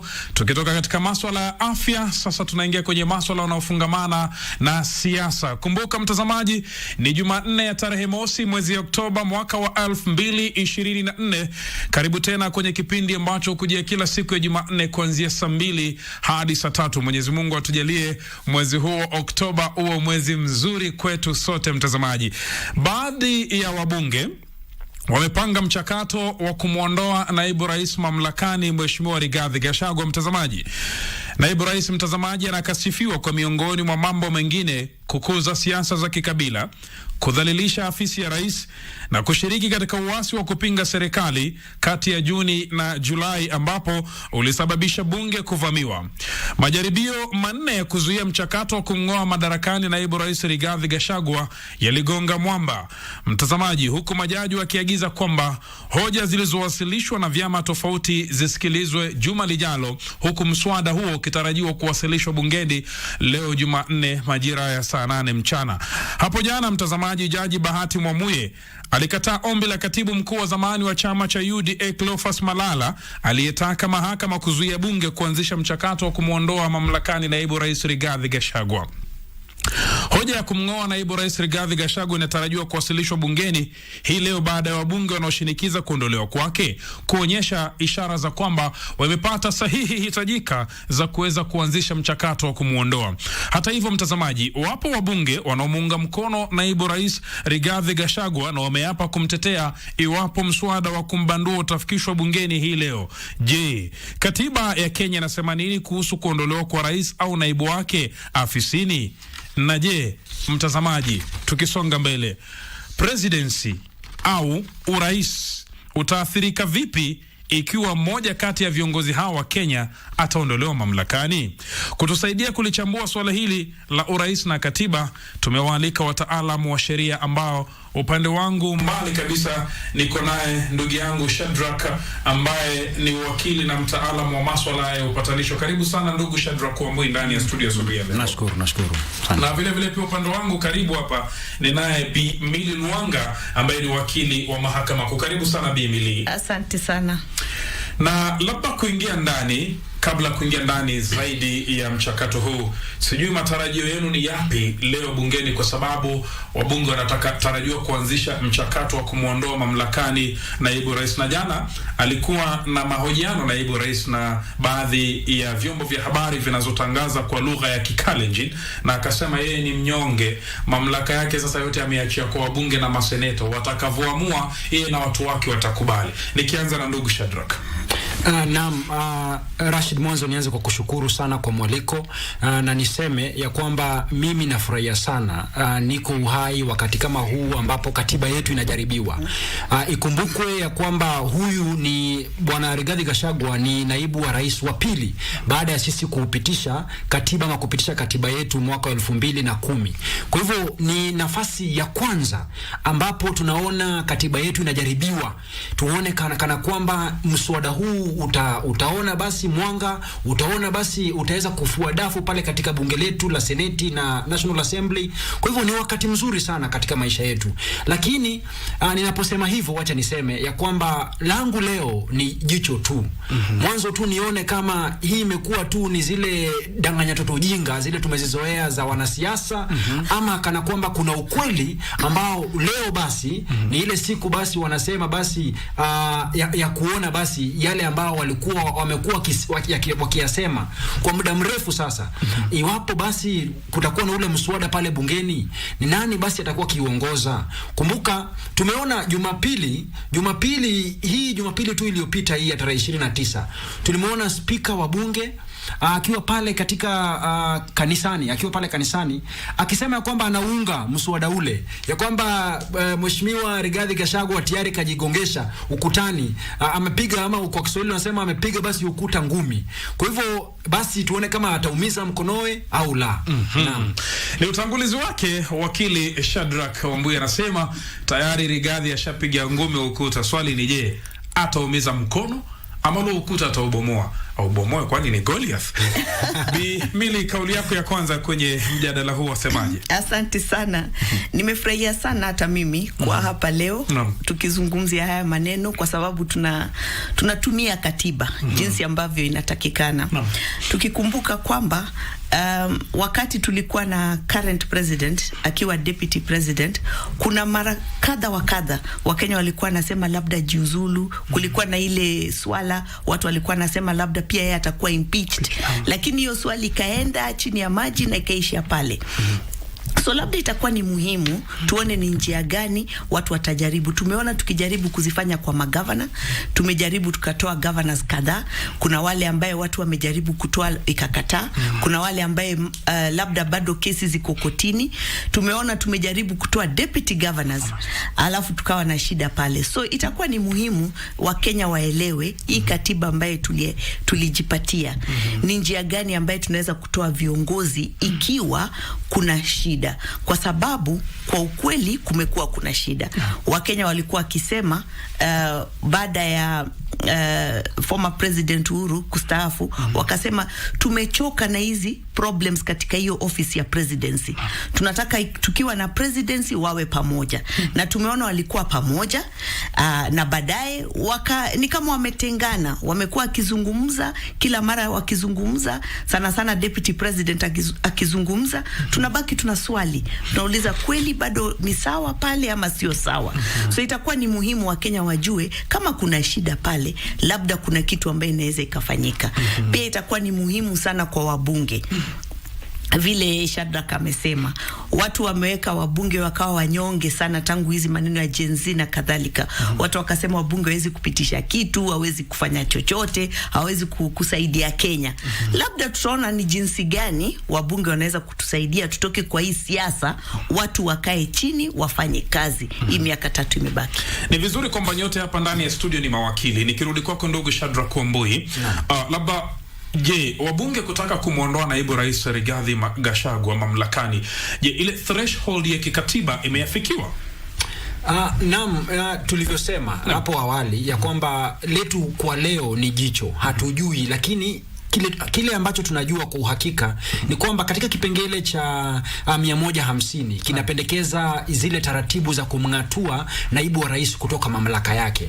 Na ukisoma pia pale kwa kina sana, kwa sababu hatuna vipengele mwafaka, zile vipengele ambavyo vinaashiria namna ya kumtoa rais, naibu wa rais. Tunaashiriwa unaposoma kipengele cha 150 unaashiriwa urudi katika kipengele cha 145 ili ukaone zile mikakati ama zile taratibu ambazo zimewekwa pale katika sheria za kumtoa rais ndizo ambazo zitatumika ili kuweza kumng'atua naibu wa rais kutoka mamlaka yake. Mwanzo sana unapojaribu kudurusu na kudadisi kipengele cha 145 ni kwamba mswada wa kumng'atua naibu wa rais kutoka mamlakani ni mswada ambao unafaa upendekezwe na mbunge. Kwa hivyo wewe na mimi kama watu binafsi hatuna ile nguvu ya kikatiba ya kupendekeza mswada ule. Kwa hivyo ndiposa macho yetu leo yako pale katika bunge, tunajaribu kuangalia, kwa sababu bunge kikawaida zile mikutano yao ama ile mikutano yao inafanyika siku ya Tuesday, Wednesday na Thursday. Kwa hivyo leo tukiangalia ni mbunge yupi yule, kumekuwa na ati hapa na pale yule honorable kuna mbunge ambaye inasemekana ameweza kupendekeza ile hoja. Kwa hivyo ile hoja ili iweze kuona basi mwanga wa siku lazima ipate ushawishi ama ipate ile wanasema kwa kimombo support. Ipate ile support ya thuluthi ya wale wabunge ambao wako pale katika bunge letu. Kwa hivyo ikipata ile thuluthi basi maanisha 2/3 No, a third. Ikipata ile thuluthi hiyo a third basi inamaanisha mswada ule basi unatosha mboga basi kujadiliwa na wabunge kwa jumla. Kwa hivyo ule mswada ukishaletwa kwa wajumbe kwa jumla basi inamaanisha baada ya mswada ule kudadisiwa watu kukuwa na zile ile kuvutana hapa na pale, wale ambao wanaunga, wale ambao wanaupinga, basi kutakuwa na ile uchaguzi ambao utafanywa, wanasema special vote, watapiga kura. Wakipiga kura basi lazima kuwe basi na wale ambao wanausupport mswada ule wawe ile 2/3, thuluthi mbili. Thuluthi mbili kwa kweli si kidogo, wale si watu wachache sana, wale ni watu wengi sana. Kwa hivyo ni jambo ambalo mimi nataka kuliona ni jambo lipi hili ambalo naibu wa rais kalifanya likawagadhabisha, likawakasirisha wabunge mpaka thuluthi mbili basi wakaamua kwa kauli moja ya kwamba jamaa huyu atoke hapa, atoke katika ofisi yake ya naibu wa rais, basi elekee nyumbani. Kwa hivyo tukishapata ile thuluthi mbili ndio basi mswada ule basi utatolewa pale na spika wa bunge Mheshimiwa Masika Moses Wetangula atatoa mswada ule aupendekeze basi kwa ndugu zake yule Amason Kingi wa pale wa Senate. Ndio. Naam. Kwa hivyo ile tu ni ile taratibu iko pale na kwa kifupi. Kwa hivyo kuna zile ama kuna masiku ambayo yamewekwa kikatiba ambapo mswada huu unafaa uzingatiwe. Kwa hivyo baada ya zile siku kukamilika, wale maseneti pia watakuwa na nafasi yao pia ya kujaribu kufanya wakili kwa siku baada ya mswada kupita pale katika bunge letu. Ndio. Yule speaker Honorable Masika Wetangula ana siku mbili katikati ya siku mbili kuweza kupitisha mswada ule kwa speaker wa Senate. Baada ya kupitisha pale basi kutakuwa na lile jopo maalum ambalo litaundwa na wale maseneta, kamati ile. Kwa hivyo lile kamati litakuwa na chini ya siku 7 ile speaker atakuwa na chini ya siku 7 kuunda lile kamati. Na baada ya kamati kuundwa basi kamati lile litaenda likae kando, lijaribu kwa siku 10, siku zisizozidi 10, kujaribu kufanya udadisi kana kwamba mashtaka ambayo umeyasoma wakati huu hapa Rashid, mashtaka yale yametosha mboga, mashtaka yale ni mambo tu ambaye naibu wa rais anazingiziwa au la. Baadaye basi kama mashtaka yale basi yatafua dafu, basi yanaletwa pale katika seneti pia wana jukumu baada ya mswada ule kuletwa kwa Senate yote. Wale thuluthi mbili lazima waupitishe. Wasipoupitisha basi mswada ule unakufa. Shikilia hapo hapo wakili Shadrack Wambui, mtazamaji, akitueleza process nzima ama mchakato mzima wa jinsi ya kumuondoa naibu rais. Asubuhi mimi na Dora alikuwa tunasema pia haitakuwa matembezi katika mbuga ya wanyama iliyojaa simba, lakini kama alivyosema yetu ni macho na masikio. Labda nikirudi kwako Bi Mili Lwanga, asubuhi tuliulizwa swali kwenye upande wa pili mimi na Dora, lakini kwa vile sisi sio mawakili na sio watangazaji, tuliishia tu kunukuu vipengeva 145, 150, 149, lakini kwa vile nyinyi ni mawakili mtatusaidia. Tuliulizwa swali kwamba rais na naibu wake waliingia kama tiketi moja, lakini vipi mbona atolewe mmoja? Na ndo swali pia linaibuka hapa. Hebu tuelezee. Kenya ina utaratibu kwamba rais na naibu wake wanachaguliwa kwa tiketi moja wakati wa uchaguzi na kwamba wao ni kitu kimoja. Je, ni kwa nini mmoja wao asalie mamlakani wakati wa kesi kama hii inayoendelea na mwingine asalia, mwingine anaondolewa? Tuelezee vizuri kisheria. Wanachaguliwa pamoja. Naam. Raisi na naibu wake. Vile vile governor na naibu wake wanachaguliwa pamoja, lakini sio kusema kwamba hao ni kitu kimoja. Kwa sababu kila mtu ana ile uwezo wake ambaye anaweza katolewa kulingana na sheria na kikatiba. Umeona vile Shadrack amesema sasa hivi kwamba ukiangalia 145, ukiangalia 144 inaelezea ni njia gani ambayo unaweza ukatoa rais, ikiwa kwa sababu tumesikia hapa Afrika hata ulimwengu nzima tumesikia mara kwa mara watu wakisema kuna rais fulani ukimwona ni kama labda ni mgonjwa, labda amezidiwa, anaweza katolewa kwa sababu ya sababu kama hizo. So sheria inaelezea ni njia gani unaweza ukamtoa ikiwa niyo hiyo process unataka kufuatilia. Ikiwa ni impeachment, vile tumekuwa tukizungumzia hii impeachment kwa wiki kadhaa sasa, ndio unataka kufuata, kuna njia ambayo unaweza kutoa moja ama mwingine. So ukisoma sheria unaangalia nia yake, na nia yake ukiona kwamba waliziseparate njia ya kumtoa president na ya kutoa deputy president, njia ya kutoa governor na kumtoa deputy governor. Hiyo inamaanisha kwamba kila mtu anaweza, kwa sababu ukifika pale kwa ofisi, hata kama nyinyi ni mliingia kwa tiketi moja, kila mtu anaweza kafanya kosa, kwa sababu kuna zile gross misconduct, kuna ile labda mtu amepatikana na makosa chini ya sheria fulani hapa Kenya, hata kama sio katiba, labda amepatikana na wizi akafungwa. Kuna hizo kosa mtu akipatikana nayo, ni mtu binafsi anaweza katolewa. Na kumbuka hata kwa sheria inasemekana kwamba ukimtoa yule deputy, kuna njia ambaye president anaweza kaleta deputy mwingine. So kumaanisha kwamba sheria ilikuwa na hiyo lengo kwamba mmoja anaweza katolewa, na kuna njia ambaye hakikisha kwamba amepata deputy mwingine, kusiwe na hiyo pengo hata kama mmoja ametolewa. So ndio huwa wanakuja kwa tikiti moja, lakini kumbuka hiyo ni political process.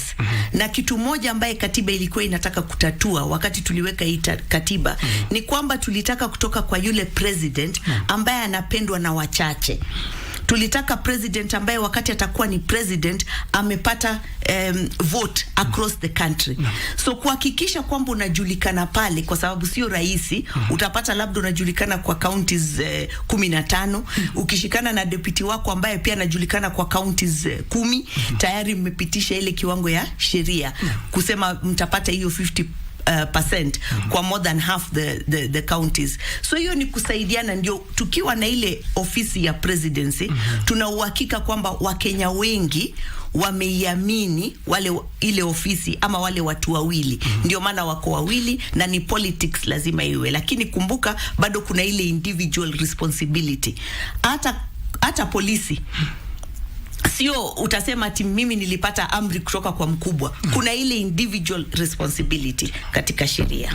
Ndio. Bila shaka mtazamaji, ikiwa ni saa 2:25 saa za kanda ya Afrika Mashariki, endapo ndo kwa sasa labda na kuona mtazamaji, kuna wengine ndo sasa mmeamka, mmetoka vitandani mwenu na ukaamua kwamba unataka kufungua runinga. Runinga ni KBC Channel 1, mpango mzima ni Good Morning Kenya na Zinga, na ukaamua mwenyewe asubuhi leo unataka kufungua Radio Taifa. Radio Taifa sote Mkenya, kipindi hewani ni Zinga. Studioni niko na mawakili kutusaidia kuchambua swala nzima la katiba na afisi ya rais ama urais. Niko naye Bwana Shadrack Wambui ambaye ni mtaalamu wa masuala ya upatanisho na vile vile pia wakili, na ndani ya studio niko naye B Mili Luanga ambaye ni wakili wa mahakama kuu.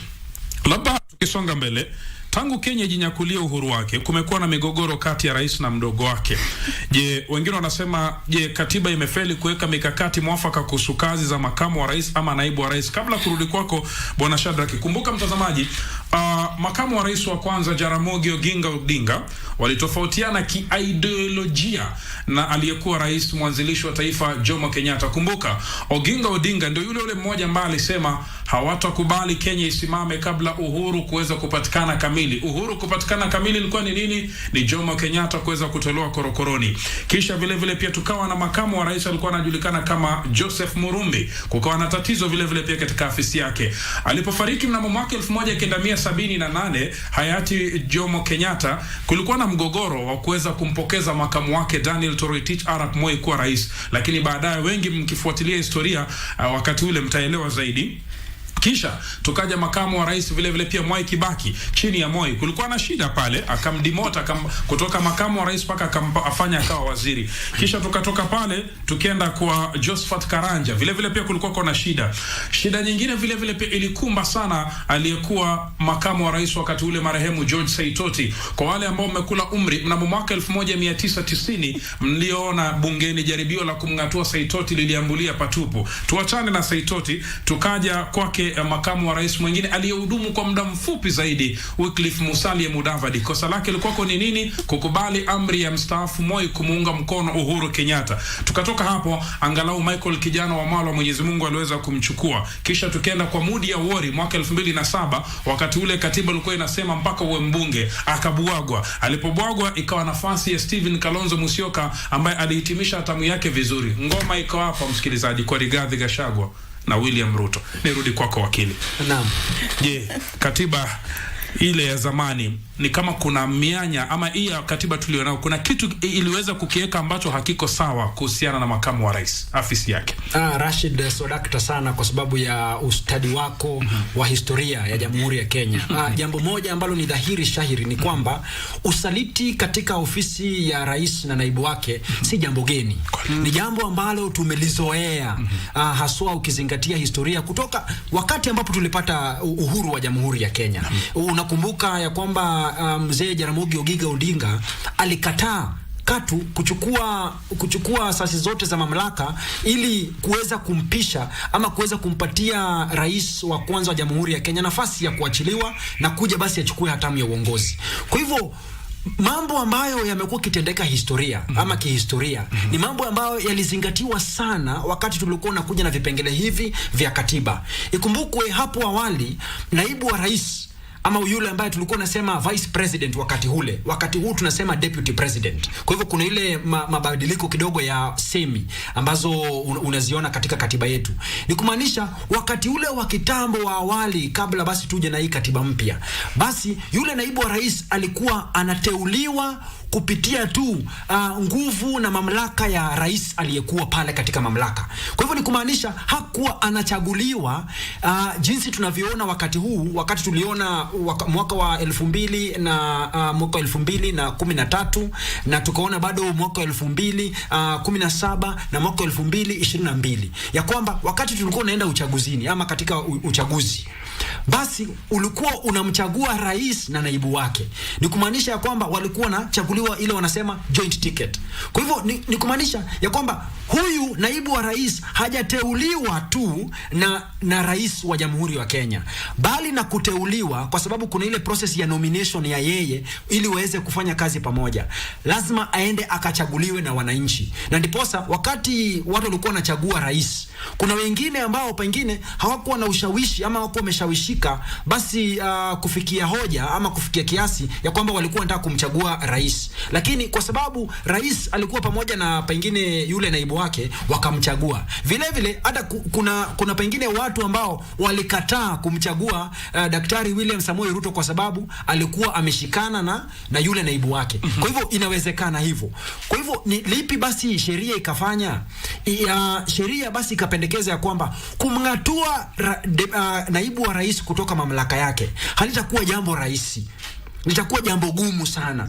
Hatutaruhusu yaliyomfika Musalia Mudavadi wakati alikuwa naibu wa rais ya Jamhuri ya Kenya baada ya kutuhudumia kwa miezi miwili miezi mitatu yamfike basi Rigathi Gachagua. La, lazima huyu basi Rigathi Gachagua na manaibu wengine wa rais ambao watakuja baada ya katiba mpya basi waweze kupewa nafasi ya kujitetea, kwa sababu miswada huu ama miswada hii, yule naibu wa rais atalazimika ama atakuwa na nafasi ya dimu ambaye anapewa na katiba yetu kuenda kujitetea katika seneti, kujitetea katika bunge. Lazima atatumia basi mawakili wake, wataweza basi kuweza kuonyesha ya kwamba pengine madai haya yote ni madai ambaye hayajafika ile kiwango ambacho sheria imeweka.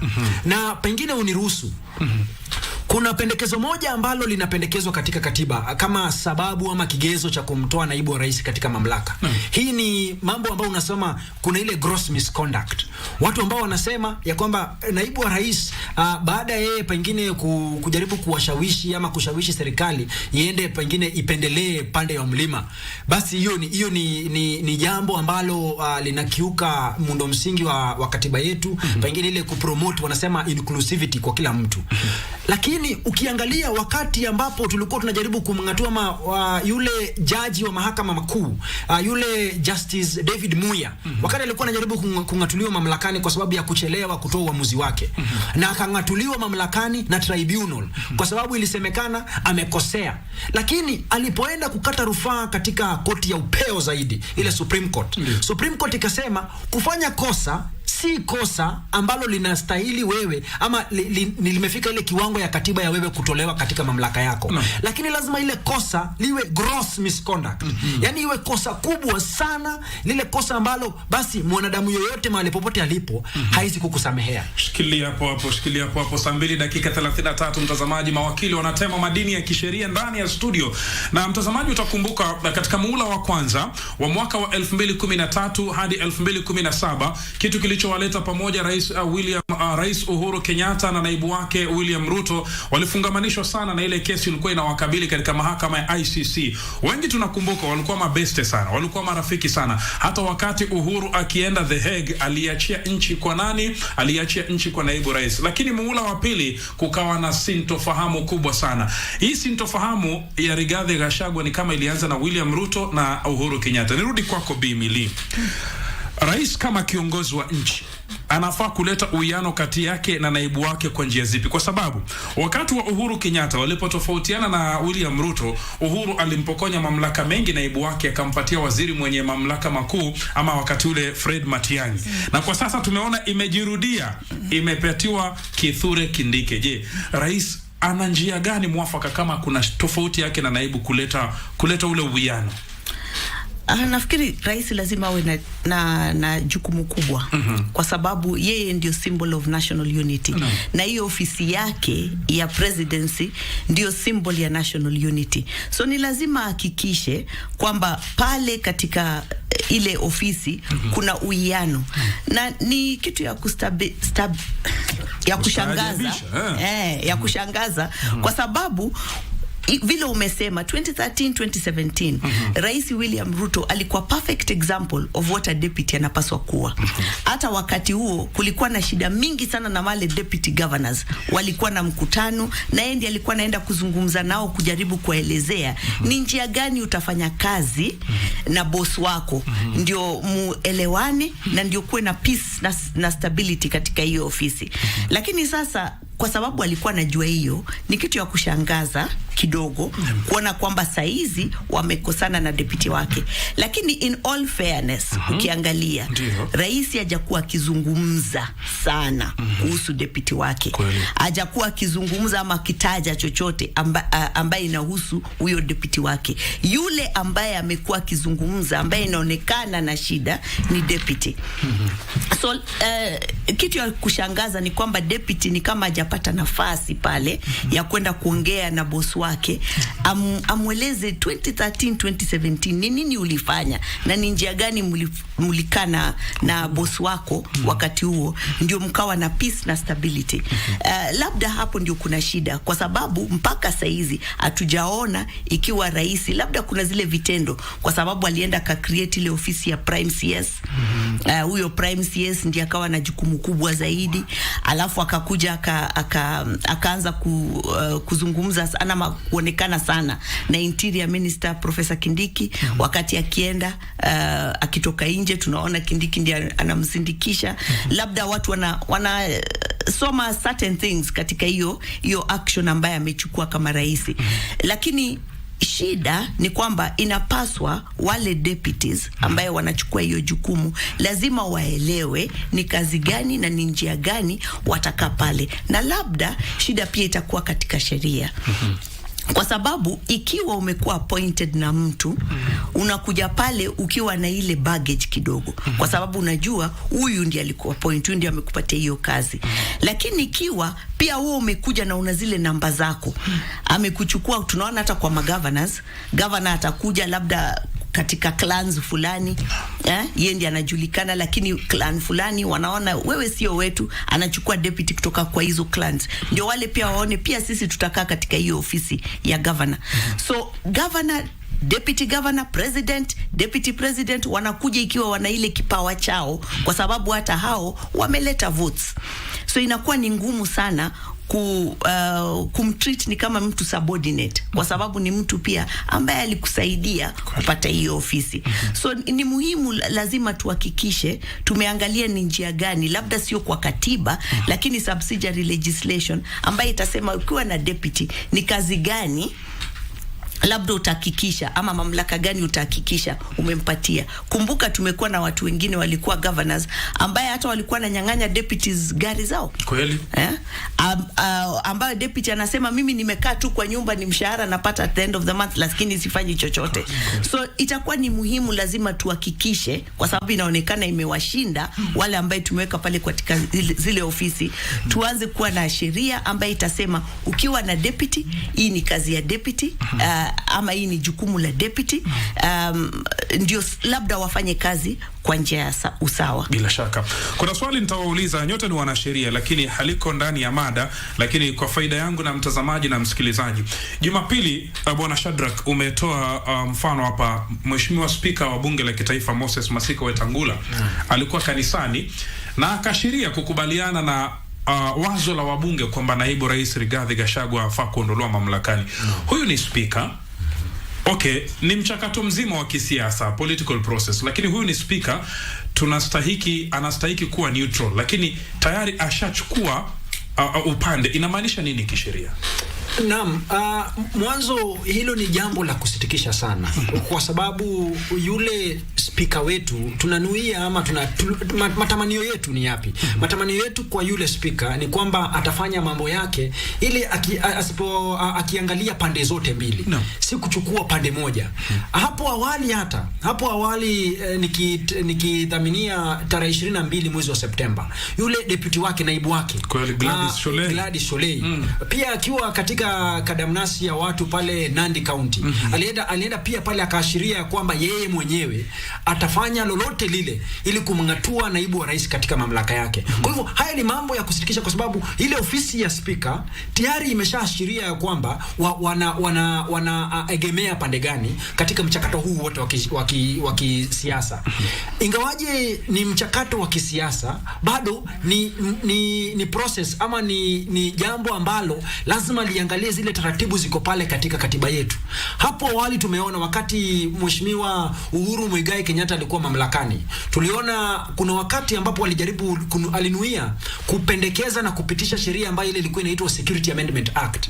Na tukaona wale watu ambao waliukana ama walikataa kwa kusema nei, hao ndio waliweza kushindwa. Akasema yule speaker wakati ule, nikidhani ni Justin Muturi mheshimiwa, akasema pande ambaye haikuwa na sauti ndiye pande ambaye iliweza kushinda mswada ule. Kwa hivyo ni jambo la kusitikisha kwa sana, na ndiposa sisi kama sheria mtaani jana tulielekea mahakamani kuelekea pale ili kuweza kualika mahakama yaweze kutusaidia, kwa sababu hata sheitani ibilisi anafaa kupatiwa nafasi pia yeye katika mamlaka, katika mahakama yetu, katika jopo lolote lile, ili akaweze kujitetea.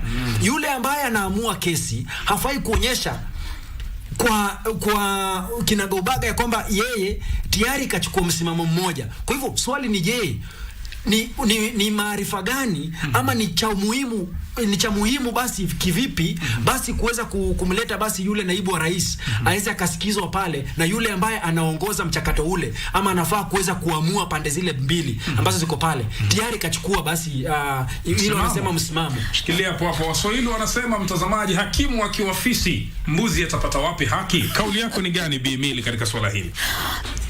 Nafikiri kwamba Bwana Spika na naibu wake walitoa maoni yao, lakini jinsi ambayo wataendelesha ile process wakati kutakuwa na hiyo impeachment, kama kutakuwa na hiyo impeachment, lazima utaangalia ni njia gani ambaye tofauti na yale matamshi yao, kwa sababu kuna ile njia ya kuhakikisha kwamba umepatia kila mtu nafasi ya kuzungumza. Kumbuka kwamba speaker ana ile vote katika hiyo process, amepatia kila mtu nafasi. Ni njia gani labda kumekuwa na ubaguzi, amepatia wale wana support impeachment muda mrefu kushinda wale hawa support, ndio utasema labda kuna ubaguzi. Lakini matamshi peke yake kwa mtu ambaye labda hata ana vote katika hiyo process labda haina uzito sana, lakini lazima ukubali na maoni ya Shadrack usema kwamba lazima utakuwa na wasiwasi kidogo, kwa sababu utasema kama huyu ndio arbiter na arbiter mwenyewe ndiye ameanza kuzungumza, lakini angalia yale matamshi yake. Alisema kwamba kukiwa na shida, hata kama ni mimi mwenyewe, alisema hata kama ni yeye mwenyewe kama speaker, inapaswa kwamba sheria itumike. Jinsi Shadrack alisema kwamba amefurahia kwamba saizi watu wanatumia hiyo katiba, ndio vile hata speaker alisema watu watumie sheria kujaribu kutatua hii shida. Kuna shida nchini. Presidency ni ofisi ya national unity. Tunaona kwamba kuna umoja. Ni njia gani wabunge wanaweza kutusaidia tutoke katika hiyo siasa ya ofisi ya presidency, tuweke focus kwa development ya nchi.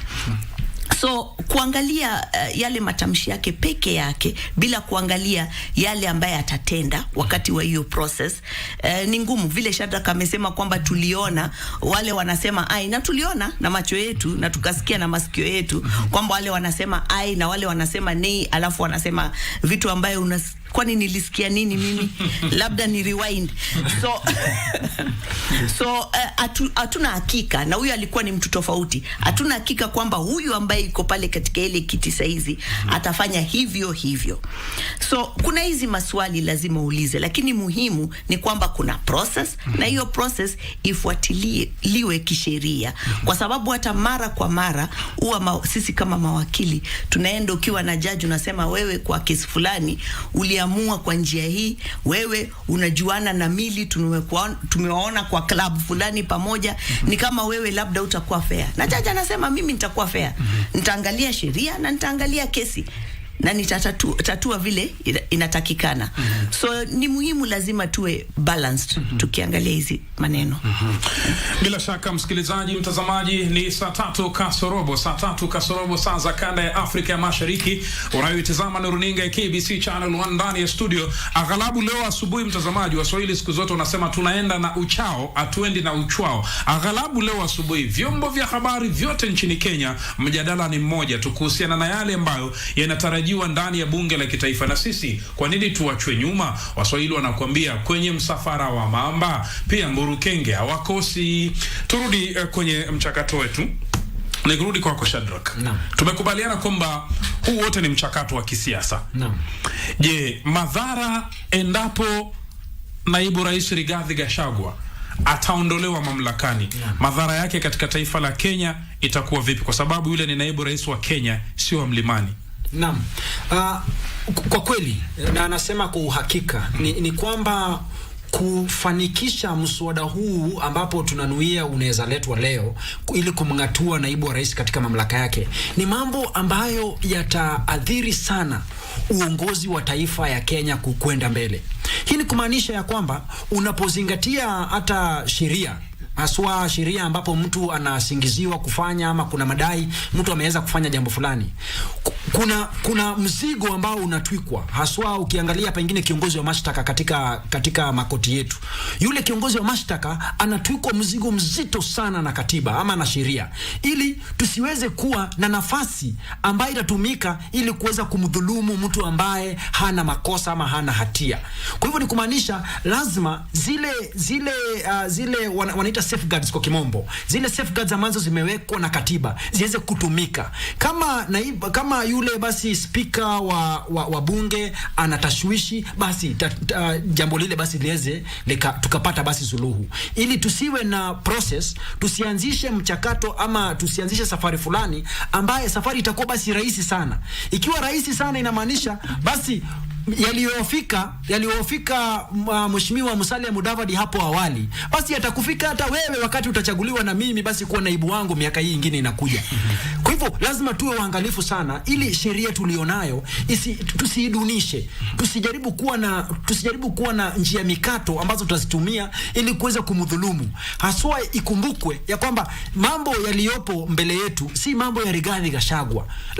Rigathi Gachagua apende asipende, lazima kuna ipo siku atatoka katika ofisi ile. Iwe pengine ni yeye kujiuzulu, iwe pengine ni wakati wake kuisha, iwe pengine ni kifo, kwa sababu hizi ni njia ambazo ziko pale katika katiba ambazo mtu anaweza toka. Kwa hivyo si jambo hili ambalo liko pale katika bunge, si jambo la kuzingatia yule mtu ambaye anaitwa Rigathi Gachagua, ni jambo la kuzingatia ofisi ile ya naibu wa rais.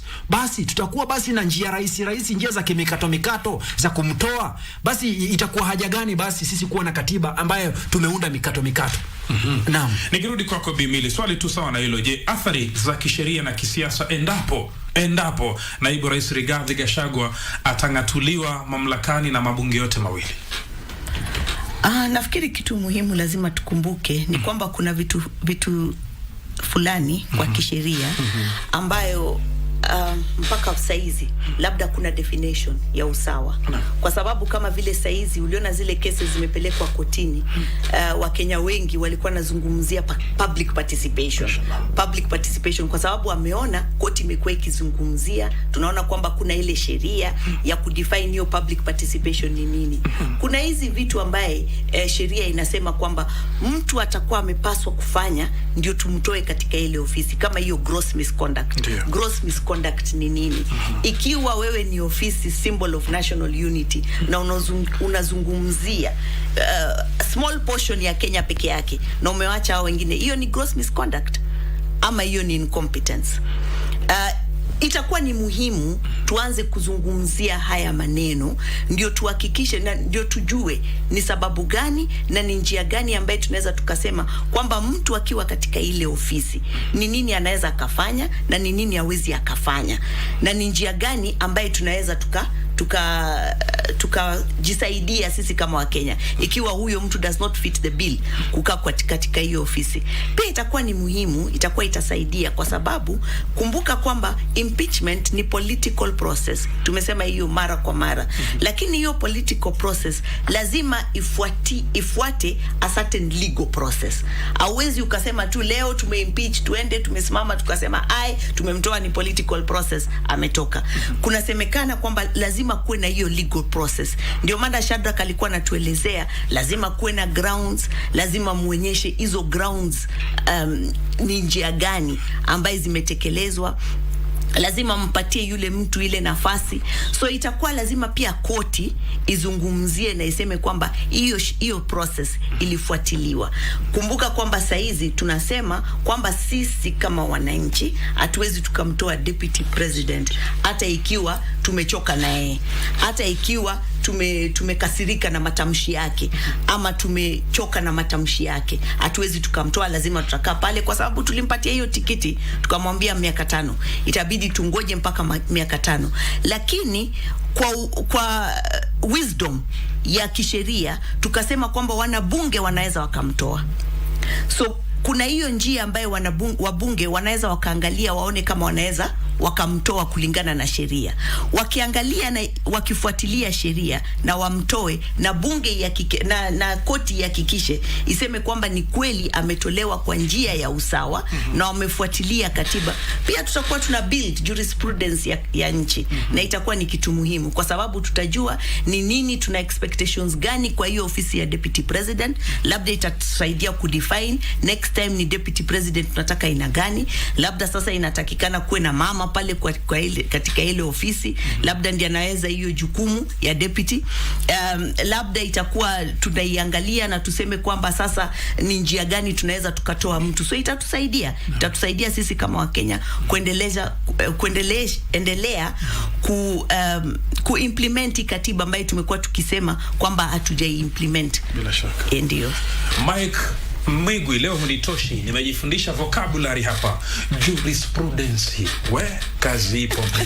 Labda tuna dakika 9 tu tumebakia tumalize hiki kipindi.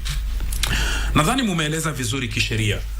Na Shadrack ndo ulianza, alafu Bi Milly akaitilia pondo kwamba katiba inampatia fursa mbunge kuweza kuinitiate process ya kumngoa aidha rais ama naibu rais mamlakani. Swali wengi wanajiuliza, je, mbona tuko kama ule mfumo wa kile kitabu cha hadithi ilikuwa kinaitwa Shamba la Wanyama, kwamba kuna wanyama wengine ni bora, wengine si bora. Deputy president na president hawakuchaguliwa na 349 MPs, walichaguliwa na millions of Kenyans. Nafasi ya huyu mwananchi wa kawaida, mbona kama sheria imemtupa na yeye ndo aliwachagua? Kwa kweli ukizingatia jambo ambalo Maisini, unajua palipo wazee paribiki neno. Maisini Bi Milly alivyosema ni ya kwamba jurisprudence ni ile sheria ambayo imeundwa na mahakama kupitia zile maamuzi ambayo koti imeweza kuyatoa. Wakati ambapo tulikuwa na mchakato wa kumngatua yule ambaye alikuwa gavana wa Wajir, yule Mheshimiwa Mohamed Mahmud, yule ambaye alikuwa gavana wa kule Wajir, ikumbukwe ya kwamba zile jitihada ama bidii yote ambayo iliwekwa na wale madiwani, wale ma-MCA wa kule wa kumngatua, ilienda yote ikapelekwa basi msalani, kwa sababu mahakama yalikuja yakaamua ya kwamba unapoamua kumngatua gavana kutoka mamlaka yake, lazima kuwe na ile public participation, lazima wananchi waweze kuhusishwa katika mswada ule, kwa sababu hao ndio watu ambao walitumika ili kumweka yule gavana katika mamlaka yake. Kwa hivyo ukitumia hiyo jurisprudence, ukiitumia, basi ni kumaanisha ya kwamba wakati mchakato huu utakuwa pale bungeni, lazima ule mchakato basi upelekwe pia kwa wananchi, ili wananchi waweze kutoa visababu vyao vya basi yeye kutolewa, kama wanakubaliana na mswada ule ama wanaukataa. Kwa hivyo ukizingatia basi historia ya sheria tulivyokuwa nayo ama tulionayo, basi ni kumaanisha wananchi lazima kuna wakati watahusishwa. Lazima tutakuwa na ile nimemsikia naibu wa rais akipenda kusema, lazima usikize ground. Lazima wataenda wasikize wananchi wanasema nini, wanalipi la kuamba kwa sababu ya jambo hili ambalo linahusu wananchi wote. Kwa hivyo mimi mtazamo wangu ni kwamba mwananchi lazima akumbuke ya kwamba mnyonge pia ana haki. Wakati ambapo tumefika, yule simba ambaye tulimuona baada ya uchaguzi wa 2022 kwa yule basi naibu wa rais, yule simba tayari tunaona kidogo kanyeshewa, amekuwa na wasiwasi. Yule ambaye alikuwa namba 2 katika jamhuri yetu ya Kenya, kidogo amekuwa na wasiwasi, kasalimu amri, kajiweka katika mikono ya wabunge na wale wabunge wetu wa seneti ama wa senate. Kwa hivyo ni kumaanisha huyu mnyonge lazima basi aweze kapokea basi ile protection ya katiba, aweze kuweza kulindwa, kwa sababu si kumaanisha ati wale walio wengi ndio wenye kusema mambo, ndio wenye kufanya mambo kisawa. Waweza kuwa nyinyi ni wachache, lakini kikatiba basi nyinyi mnalindwa ili msiweze kungatuliwa mamlakani kwa sababu ya njia ambazo watu wanapendekeza. Kwa hivyo ni basi kwa yote 9 niseme 10, basi wacha mnyonge awe na haki. Naam. Labda tukimalizia tuna dakika 3 tuweze kumalizia kipindi kwa dakika 1.5 kila mmoja. Labda nikianza na senior hapa, wakili Bi Milly Lwanga, going forward, kwa sababu ni taswira ambayo haipendezi. Tumefanya tu election juzi, tunatarajia maendeleo, lakini unaona wale wakubwa wanazozana, na wakizozana kama vile bado wanapata mishahara mikubwa, wana kila kitu kizuri. Mimi na wewe ndo tunazidi kukatwa huko. Labda kimtazamo wa kisheria, katiba yetu ya mwaka 2010, sasa tuko mwaka 2024, ni miaka 14. Ni kipi ambacho kinastahili kufanywa? Tuachie hii migogoro. Wakenya hawawezi tulia. Mtu unajua akija Kenya saizi atafikiria tuko karibu na general election. Ni kweli, nafikiri ni muhimu kwamba tu test katiba. Ni muhimu kwamba tu test katiba ndio tujue ni njia gani, hata kama ni hao MPs tumewapatia hiyo nguvu, tumewapatia hiyo kipawa, kwa sababu sio kila mtu anaweza kazungumza kila mara. Ndio maana tuko na elected leaders, kama ni MCAs, kama ni senators, kama ni members of National Assembly. Tunawapatia hiyo kipawa kwa sababu mimi na wewe tuko katika hustling kila mara, hatuna hiyo wakati ya kwenda kuzungumzia hizi maneno. Tumewachia wale watuzungumzie. So ikiwa tutawapatia hiyo nafasi, lazima wahakikishe kwamba zile maoni yetu na wale watu ambaye labda ama zile processes ambaye labda ina deter hiyo development kuwa ndio focus, wahakikishe kwamba imetolewa. Na itakuwa ni muhimu kwamba pia katiba imepatia hizo koti nafasi ya kuhakikisha inatupatia mwelekeo, kwa sababu kama ni public participation, koti mpaka Supreme Court wamezungumzia maneno ya public participation. So ni public participation, tunajua ni njia gani lazima tutaifuatilia, tuseme kwamba kumekuwa na public participation. Itakuwa muhimu koti tuambie hii impeachment standard ni nini, na hii gross misconduct, mtu akisema kitu fulani, hiyo ni gross misconduct ama tu ni lack of etiquette. Itakuwa ni muhimu koti labda itusaidie kuamua vitu kama hizo, ndio wanasheria wanasiasa wakianza kukazia hizo maneno, wakianza kuzungumzia sana, sisi kama wananchi tutajua kwamba hizo ni siasa tu wanapiga, lakini sio kitu ya muhimu, hakuna mali inaenda. Bila shaka. Asante sana Bi Mili Luanga, wakili wa mahakama kuu, kwa kuweza kumalizia nukta nzuri hiyo. Na Shadrack Wambui, na wewe tufungie kipindi. Naam Rashid, mimi naungana nawe 100% ya kwamba fahari wawili wanapopigana nyasi ndio huumia. Sisi ndio nyasi, sisi ndio tunazidi kuteseka, tuone maendeleo, na kuna migogoro tu pale katika ofisi ya naibu wake, rais na naibu wake. Kwa hivyo mimi kauli yangu mbiu itakuwa ya kwamba rais awe mtu jasiri, aweze kukubali ya kwamba katika uongozi wake kuwe na usawa, haki na maelewano. Aweze kukaa chini, si lazima mswada ule hata uende pale bungeni. Anaweza kaa chini, aite wale wabunge wake, waweze kukubaliana na kuelewana na kuendelea mbele. Tuache mambo mengi, tuende kuwafaidi wananchi kwa miradi na mambo mengi ambayo yatatusaidia sisi. Naam. Bila shaka mtazamaji, umekuwa mdahalo mzuri tu sana. Kama umemisi mdahalo huu mtazamaji, unaweza kwenda tu kwenye mitandao yetu ya kijamii ukaweza kuyapata mahojiano haya kwenye ukurasa wetu wa Facebook KBC Channel 1 TV, na vile vile pia kwenye mtandao wetu wa X @KBC Channel 1 TV utapata mjadala huu uweze kufahamu zaidi. Je, swali ni kama alivyotuuliza wakili Shadrack asubuhi tukianza kipindi, je, Rigathi Gachagua atapiga ukuta ngumi? Swali ni je, ataubomoa ama ataumiza mkono wake?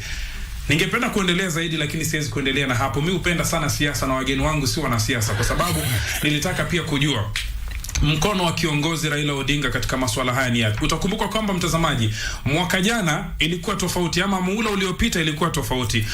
Naibu rais wakati ule William Ruto alikuwa na wabunge wengi sana, na alikuwa ameanzisha mchakato wa kumuondoa mamlakani bosi wake Uhuru Kenyatta, lakini Uhuru akajua haraka, akamtumia Raila Odinga, akachanganya wabunge wake na wale wa Raila Odinga, akaponea chupu. Lakini sasa ni vice versa, ni naibu rais. Je, na wakati huo wengi wanajiuliza Raila Odinga ameteam up na William Ruto. Je, wengi wa wabunge wake na wa UDA itatosha wabunge 233 kumuondoa Rigathi mamlakani? Haya ni ya siku nyingine. Kwa niaba ya wote mtazamaji ambao umefanikisha kipindi hiki, kila siku mimi wanakuambia yangu ni sauti na hii sura tu ambayo imepakwa vipodozi unaiona, lakini kuna watu wanafanya majukumu makubwa sana. Wako wapiga picha wangu hapa, ndio nimemwona Mora amepotea kwa muda mrefu. Sasa Mora na ule Morara sijui inakuwa vipi.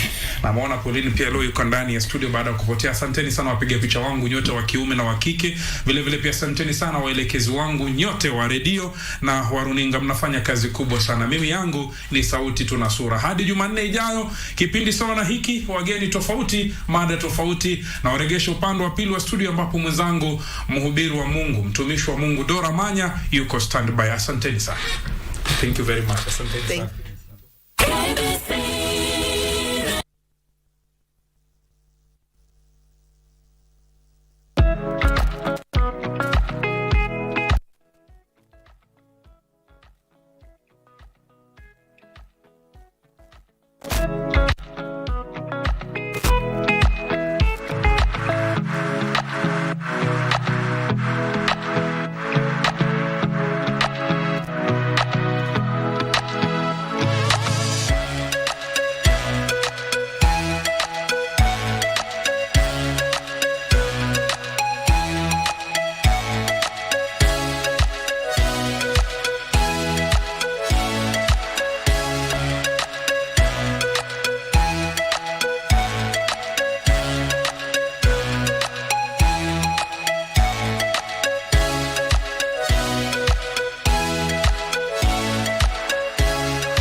Harambee Stars are set to face Cameroon in October before hosting the return leg in Kampala in mid-October. Catch the matches live on KBC Channel 1 as both teams chase slots for the 2025 Africa Cup of Nations live on KBC Channel 1, your true sports partner. Class, I hope you've given her a warm welcome. This is Magdalene Chepkoech. She's our new student. They have mwalimu hata wamenitengenezea simu. Kinyanjui. Are you sure you know all those things? Who do you think you are talking to? Kenyadu's online shop will bring it to her. Julia, you cannot believe what just happened. What? Imagine the selfie I posted 30 minutes ago. It has now 9 likes. Agi, Tito Mjuanjuku nasikiza. There's something called protocol. Respect it. Do you pay school fees like the rest of us? Of course, yes. Then sit down like the rest of us. Kinyanjui. Mtazamaji, tumekuandalia taarifa zinazogonga vichwa vya vyombo vya habari kutoka hapa jijini Nairobi na pia mashinani. Wanahabari zaidi ya ubora wao wako ange kukuletea habari pindi zinapochipuka kutoka pembe zote za Kenya. Kwenye kipindi cha Tamrini tunakuletea mazungumzo ya moja kwa moja kufafanua na kuangazia masuala yanayokuhusu wewe mtazamaji. Kumbuka, taarifa yenye thamani daima hupokewa kwa amani. Hivyo basi usikose kuungana nasi kila siku ya wiki. Tukupakulie na tukutaarifu taarifa yenye mnato kwenye runinga unayoienzi. Kwenye kurunzi mashinani, sisi DC.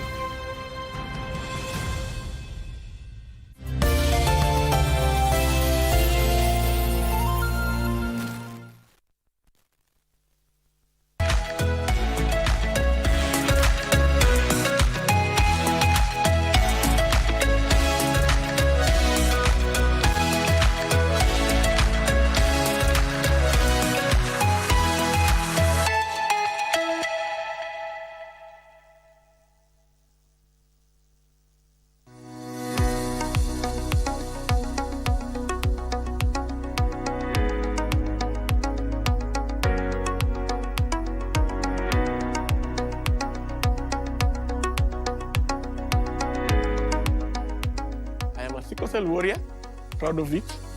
I'm a sickle cell warrior.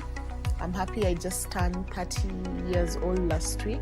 I'm a content creator, and of course, the reason why I'm here today is because I'm also a sickle cell warrior. Sickle cell anemia is one of the group of inherited disorders known as sickle cell disease. It affects the shape of red blood cells, carry oxygen to all parts of the body. Red blood cells are usually round and flexible, so they can move easily through blood vessels. Two sickle cell warriors explain more about the condition. Sickle cell is a genetic condition that affects the red blood cells. So by it being genetic, it means that you have to get it from both parents. Both your parents have to be a carrier of the condition for it to manifest in a child. So that means for me, both my mother and my father were carriers of the gene, even though they were not aware. So that is how I came to be born with the condition of sickle cell. Sickle cell anemia is a blood condition that affects the red blood cells. And this red blood cell of people who are having sickle cell, they are not the normal biconcave shape. Biconcave, I mean, in biology we were taught how it was. It was round, but not round, a circle, but it's a biconcave shape. Now this shape helps it to go through the veins, the arteries, and all that. But for people with sickle cell, they have sickled like a C-shaped red blood cell. This is because they were born like that. The bone marrow has a defect that produces this red blood cell in this sickle-like shape. Now, when this sickle-like shape transport oxygen, they don't carry, first of all, the enough oxygen that the body requires. Second, when they move, they tend to block the arteries and the veins. So that's when you feel pain. Yeah, because when it's blocking somewhere like here, that means this area is not getting oxygen. So organ damage is a very common occurrence in people living with sickle cell. And pain is a sign that you have sickle cell crisis. According to the World Health Organization, WHO, 2/3 of people affected by sickle cell worldwide live in African countries. It is the most prevalent genetically acquired disease in the region, and the survival statistics are stark. Despite its disabling effects, which can include severe pain leading to infections and fatigue, it gets less attention than it merits. Came to know that I have sickle cell a bit later in my life, maybe when I was around 10 years old is when I started noticing I'm going to hospital a lot. Then I started listening in keenly to what the doctor was saying and my mom was saying, and they would call me a sickle cell patient or a sickler at that time, of which right now we don't really use that word. We prefer being called sickle cell warriors. So I wanted to know more about it and understand why really do I have to keep going to hospital, going for appointments, while even other kids are just in school. I find myself that most times I keep falling ill, getting like infections, like chest infections and all that. So that's how I came to know about sickle cell. So as I was growing up, I just came to know more and more about it. The first thing for me that stood out is the way I'm different from others is that apart from getting sick a lot and needing to go to the hospital regularly, I had jaundice, which was causing my eyes to be a tint of yellow, which was different from other kids. So even in school, I remember this created a bit of concern because when you're a child, you never really want to be different from others.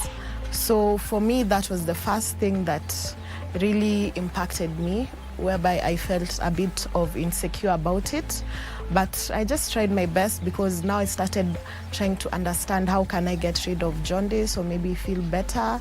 Then I was told always drink a lot of water, so that's how I incorporated that practice in my life, just drinking a lot of water, eating a lot of green vegetables, even though as a child they were disgusting, you know, those mboga kienyeji and all that. I did my best. Yeah, even eating healthy, keeping warm. Like when I used to go to school, I'd have to wear a t-shirt under, you know, the normal school uniform. So those are just things that became part of my normal practice, which maybe for other people were not normal, but for me, I knew that I have to do this for my well-being. So that's just how growing up with sickle cell was for me. I was diagnosed sickle cell at the age of 7. And at that time, even Kenyatta Hospital had no diagnostic machine for sickle cell. So I remember we being referred to Makadara, which is Coast General Hospital in Mombasa. That's where we found out that I was having sickle cell anemia. It didn't come as a surprise because my cousin the same age was diagnosed earlier, I think 8 months. For me, it was 7 years. So then at that time, I think there were 2. Another cousin was also small and also had sickle cell, so we had 3 in the family. So it was not a surprise, but it was not. I didn't know if it was a bad disease. So I remember that day my mom telling me, you have sickle cell anemia. I'm like, maybe it's like just any other disease. Until the pain episode started. Some of the symptoms of having sickle cell anemia, definitely when you're a child, you find that you're prone to falling ill a lot. So when you go to hospital, that is when the doctor will want to check and see maybe there's an underlying condition, and they do a screening test. So the only way someone can identify that you have sickle cell anemia is by screening. So upon screening is when they can now give you the correct diagnosis, and they can now start giving you the right medication. So some of the unique symptoms for sickle cell anemia is getting the painful crisis, which really affects the joints.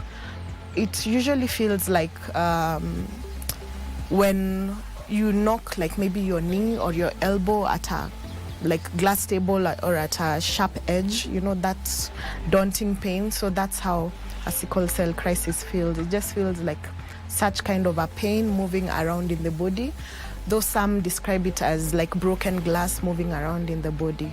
Yeah, so painful crisis, definitely jaundice, getting a lot of infections because of the nature of our blood. Apart from that, some of the symptoms are unique to other people depending on how they are. Some get like sores in their feet. Some even get stroke because they get blockages in the brain. Yeah, so it depends on how the condition is actually treating you and how you're managing it. First of all, I had started growth. I was not growing well. Started growth. My eyes were yellow all the time. Yeah, it's something to do with the way the liver, the bilirubin works. So you find that we have jaundice. So jaundice is the first sign.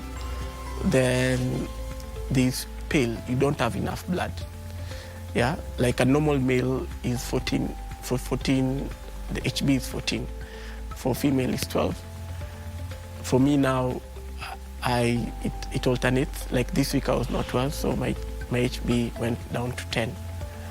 Yes, but most of the time it's 11, 12, which is good on a good side.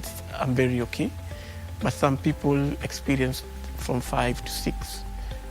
So being anemic is one of the symptoms. Then you're weak. You're weak all the time. You can't do activities like other people are doing. We have swollen abdomen sometimes. Like if you look at someone, they have swollen abdomen. There's a way facial expression that the doctors know. Because I remember when we were admitted in Kenyatta, they'll just come and ask you if you're a sickle cell anemia patient because of the way we looked facially. The treatment and management of sickle cell anemia is usually aimed at avoiding pain episodes, relieving symptoms, and preventing complications. Sickle cell, first let me start there. There's no treatment for sickle cell. It's just management of it. The treatment that is there right now is bone marrow transplant, BMT, which is done in India. I'm hearing that they are coming to the Indian doctors are coming to Kenya, but that is not it's not confirmed yet. So on the management part of it, we take folic acid. We take a drug called hydroxyurea. If you don't come from a background whereby you have the availability of having medical insurance that is reliable, it will be a hassle because some of the medication are quite expensive. For example, you have to take folic acid every day to just help you with the production of red blood cells. And then there's other medications such as it can be Penv or Palodrin, which helps you to prevent getting infection. And this medication can range from like 10 shillings or even up to 30 shillings per pill. Hydroxyurea is quite expensive. Hydroxyurea is 40 bob per tablet in chemistry in our local pharmacy. Apart from that, the painful episode means you need to go to hospital. Yeah, I realize even the NHIF does not support or does not enable you to take hydroxyurea when you're going to hospital. So it will sort you out in terms of the patient, inpatient, but when you're coming out, hydroxyurea you buy. Unfortunately, for sickle cell warriors, we are usually exposed to a lot of high-grade drugs, even from hospital. Because you might find sometimes the hospital that you're going to does not regulate the kind of painkillers they give you. Or they are just responding to how you're responding to pain. Because, you know, different people have different thresholds for pain.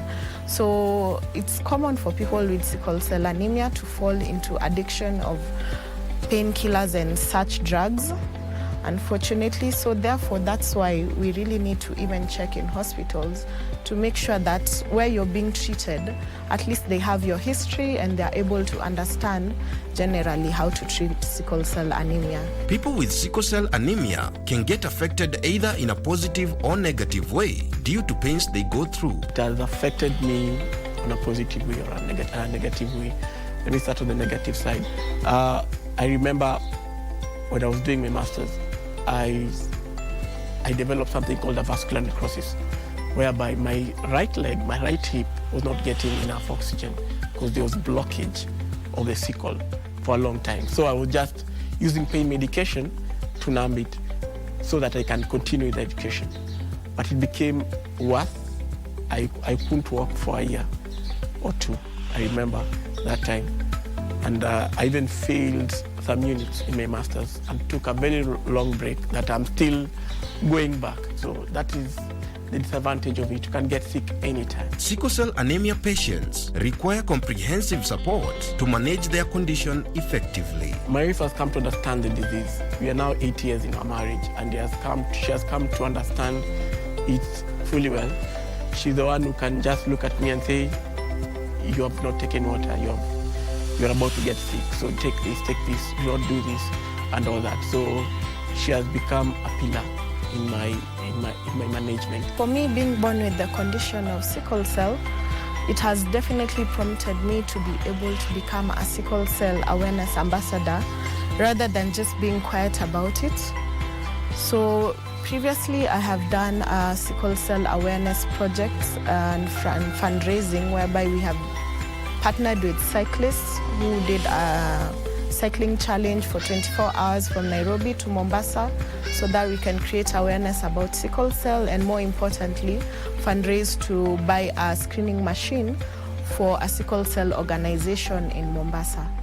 So for getting in touch with different organizations from different parts of the country, especially in Western Kenya and the coast region, because this is where a lot of people with sickle cell anemia are found geographically in Kenya, were able to identify the need for having screening machines so that even these organizations can now be able to have their own data of people within their community who are affected with sickle cell anemia.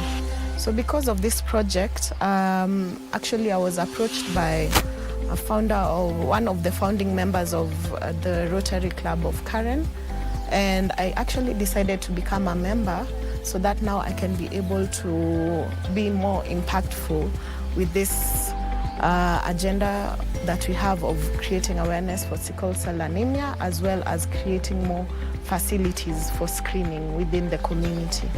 The month of September is usually a National Sickle Cell Awareness Month, designated to help focus attention on the need for research and treatment of sickle cell disease. Top comedian in Kenya, Akuku Danger, who is also a sickle cell warrior, had a collaborative initiative with Center for Sickle Cell Warriors, together with Ministry of Health, Kenya Tissue Transplant Authority, and DAMU KE, that is, the Kenya Blood Banking Management System, for a blood drive donation that will help sickle cell warriors in times of crisis. The reason why we came up with this is because we've noticed that in so many hospitals out there, unapata a warrior needs blood urgently.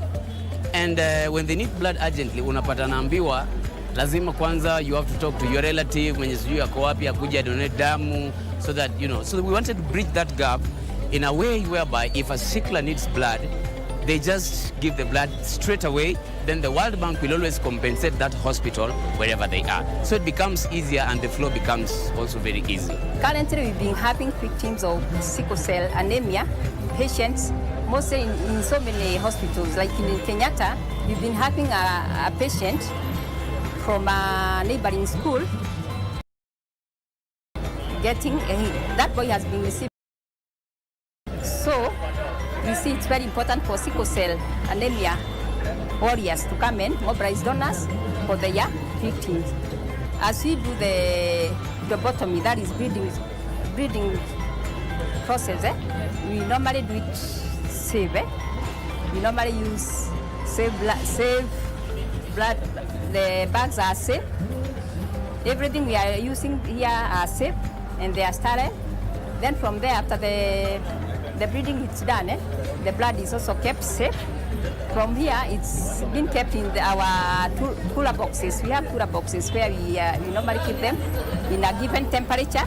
Then from there, it's normally taken to our blood bank.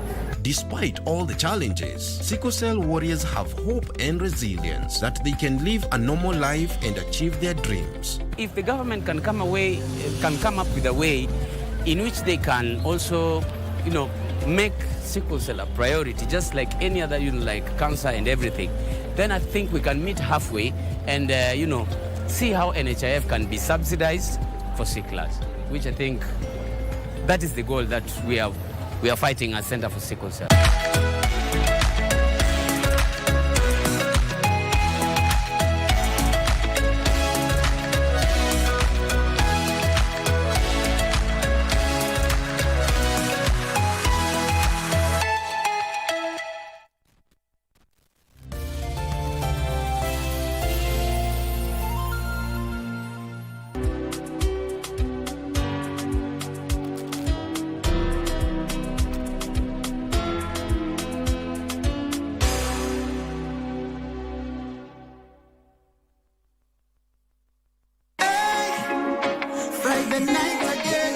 Greetings in the name of the Most High, Jah Rastafari. My good name is Marley Moses, the positive warrior, alongside... Yes, sir, DJ D-Rage, the baddest, each and every Wednesday from 10 p.m. on KBC Channel 1 TV.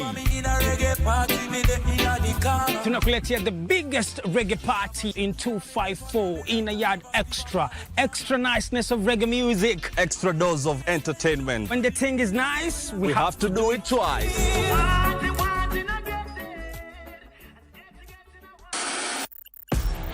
On KBC Channel 1, we are a TV station like no other.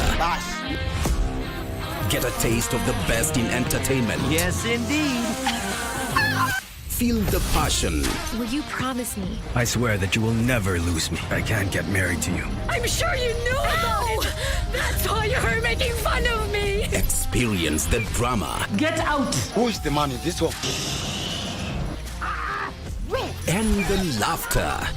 Hii wigi umevaa kichwani. Sio wakati tulikuwa tunaapishwa tunapewa mheshimiwa.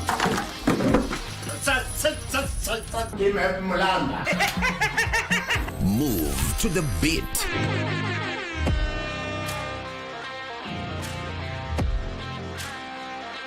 We are live from Broadcasting House. And get informed on the latest happenings. KBC Channel 1. Wow. Yeah! We are the full package. Oh, yes. And Kenya's watching. Thank you very much for joining us.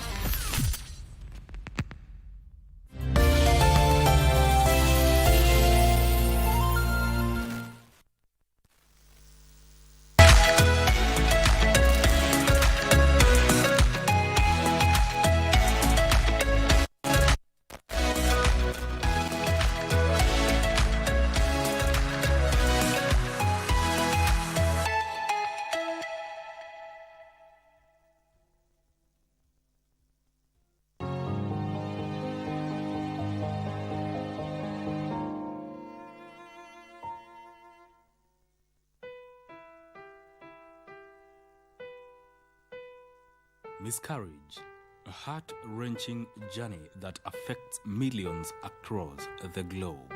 Here, we delve into the causes, risks, prevention, and more importantly, dealing with the aftermath of enduring these profound loss. Pregnancy loss through a miscarriage usually leaves an individual or a couple grappling with grief, guilt and emptiness. Grace Njuguna is one such lady who, together with her spouse, faced a miscarriage during the onset of the COVID-19 pandemic.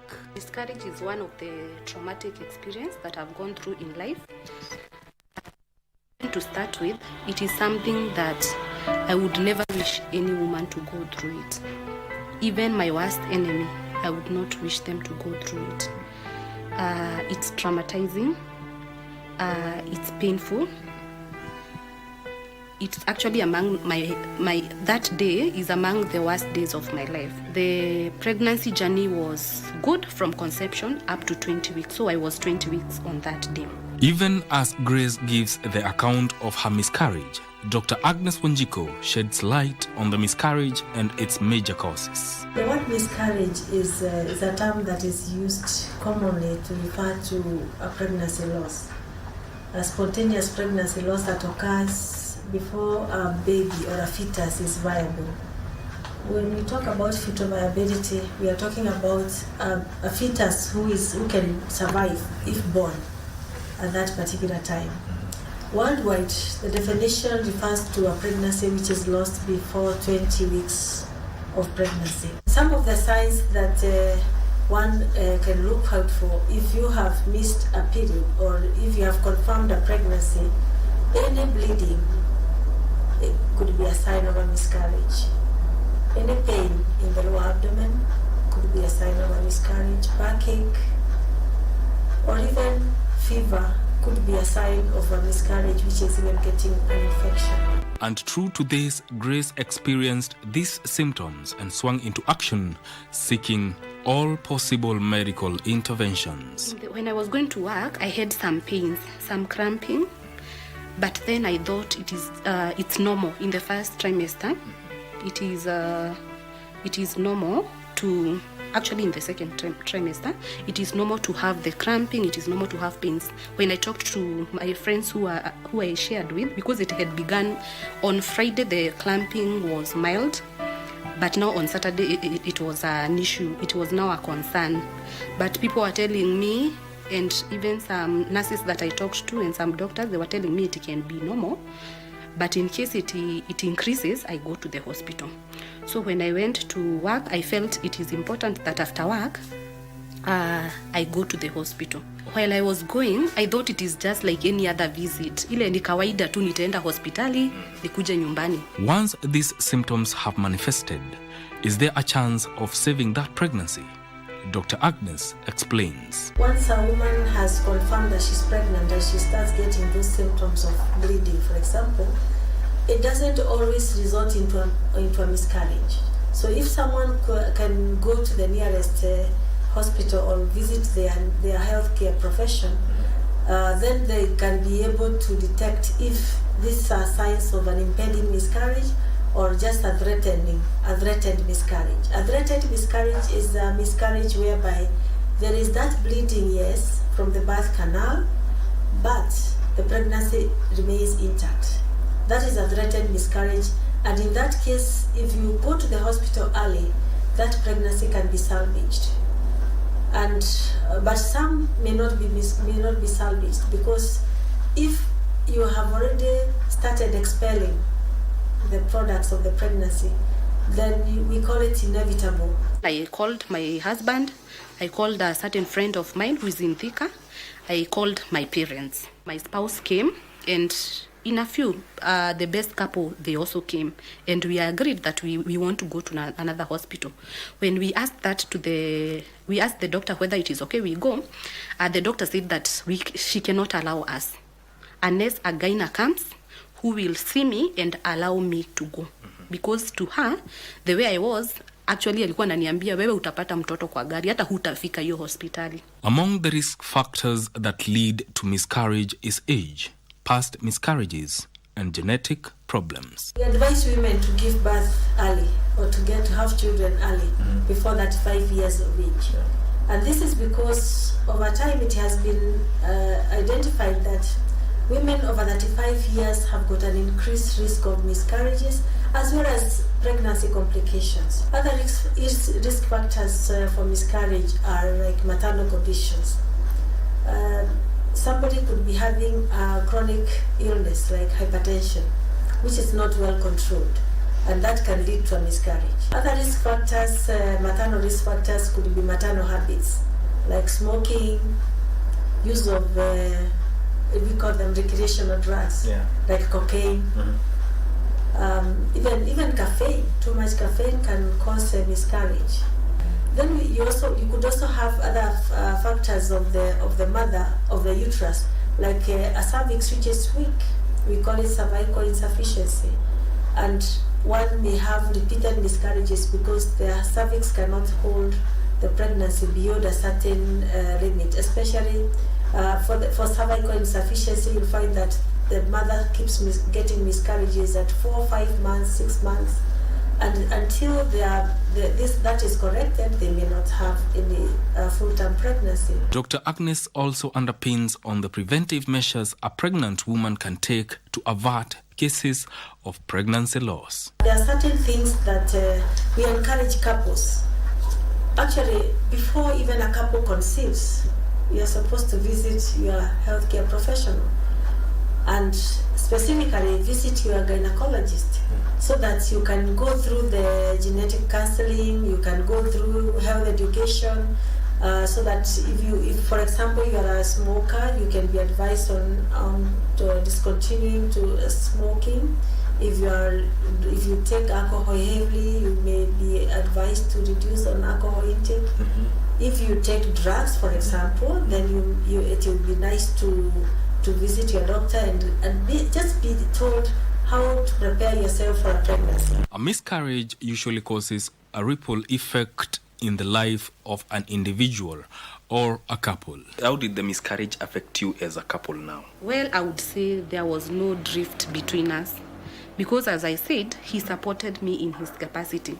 Yes, I felt that he didn't stand with me like I would have wanted, like any other wife or woman who has gone through it, but then he was in school. Na pia ninaangalia venye ameenda shule, it is for our good. So tunaweza kuwa pia tuna sacrifice. I'm going through a lot alone now, but he's sacrificing also for our future. So in his capacity, he gave me the best, and even wherever he is right now, I appreciate him for that. Dr. Ruth Kamonyo, a lecturer and counseling psychologist, explains why couples may grow adrift, especially when trying to come to terms with a pregnancy loss through a miscarriage. Mostly it will happen because probably they don't understand the different coping, the different ways of coping. Because a woman may cope differently, and a man may cope differently. So acknowledging that probably I have my different ways of coping. Like probably a man may cope by even just being outside there. He wants to be outside there with others. That's his way of coping. He may be out, maybe he may choose to read books. He may choose to indulge in his hobby. He's looking for different ways of coping, which the spouse may not really understand. One of the most important part of the whole process is acceptance, because from it, an individual or a couple can seek the necessary support. Dr. Ruth Kamunyu emphasizes on the importance of addressing the emotional and psychological trauma resulting from a miscarriage. Professional counseling is also important, because when people go through that order, it's actually an order because it affects somebody. One gets emotionally drained. Besides the physical scars, the miscarriage affects one physically. There'll be some changes in the body. But besides the physical scars, the emotional consequences are actually far-reaching. And it has been said that people heal, they heal physically, but then emotionally, it could go for even years if they do not seek for any form of help.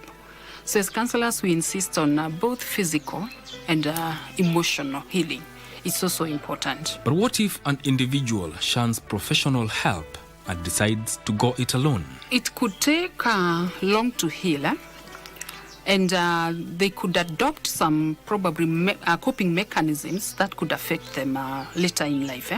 As I have said, it can take years to heal. So somebody may take a different route and adopt some coping mechanisms, probably that are meant to make them forget. And in loss and grief, there's nothing like forgetting. It's about coming to terms with what has happened. It remains important to work with somebody who understands, as Dr. Ruth puts it. Grief is not a one-day thing, and healing is not a one-day thing. It's about walking with somebody. In counseling, we call it walk with somebody who cares, who empathizes, who listens, who will give the right information, and who will be by your side as you try to negotiate that stage, because it is a painful stage. People find it hard to talk about miscarriages, ostensibly because of the cultural beliefs, something that both Dr. Ruth and Dr. Agnes acknowledge. People also fear the stigma. We are living in a stigmatized society. People face a lot of shame, a lot of guilt, a lot of self-blame. So to avoid all that, some people opt to just go it alone. Maybe we already stigmatize ourselves, and possibly you don't want to talk to other people about your misfortunes, because a miscarriage is regarded as a misfortune. So it's possibly just because of our culture. It has nothing to do with anything else. The effects of miscarriage do not only affect women, but also men. However, the difference comes in the way a man would handle the emotional effects, especially because he is supposed to show up for the spouse. So for the men, it's also good to really be able to express their feelings. And this is one thing that us counselors encourage the men to do. Unfortunately, the way men are socialized, they are socialized to be heard. So they try to shun away, the feelings. But it is always very, very important to be able to express your feelings in whichever way you can. They may not express it like the women, but in a way, be able to deal with your feelings, because there's some pain also. This was your child, you are waiting for it, and probably you had started seeing signs of the baby coming. You're also preparing yourself as a father. It's not only women who prepare themselves as mothers. Men also prepare themselves psychologically, the baby is coming. Even that aspect of being called a father, at least I have fathered somebody. So emotionally, they also get affected. Overcoming the fear of conceiving again is a factor that speaks to the hope of carrying another pregnancy to term.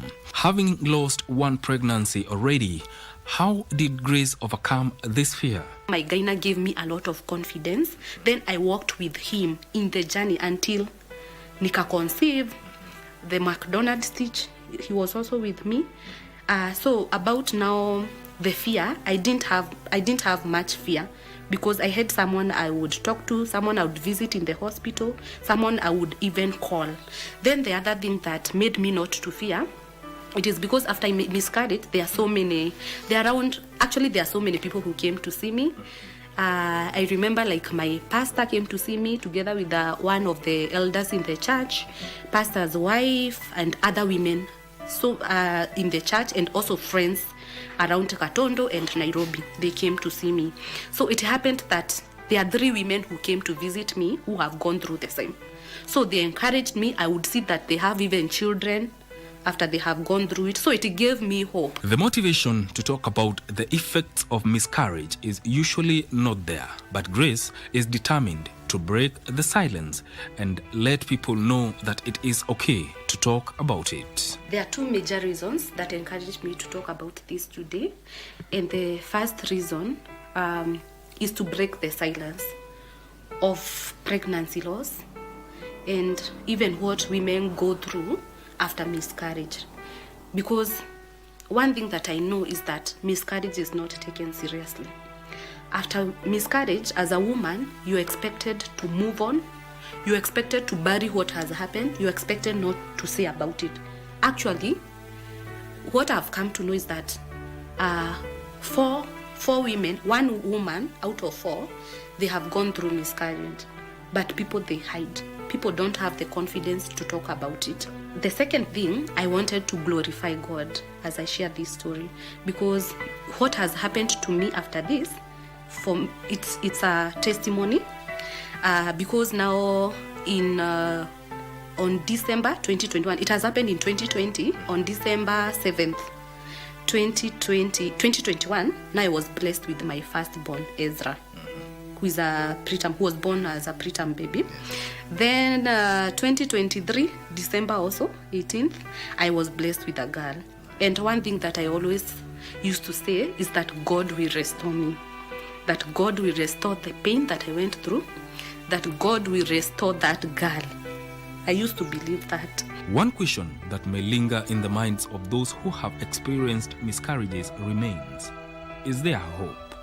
There is hope even for couples who have had miscarriages, and even if you've had like 3 consecutive miscarriages, the chances that you will have a full-term pregnancy are still high.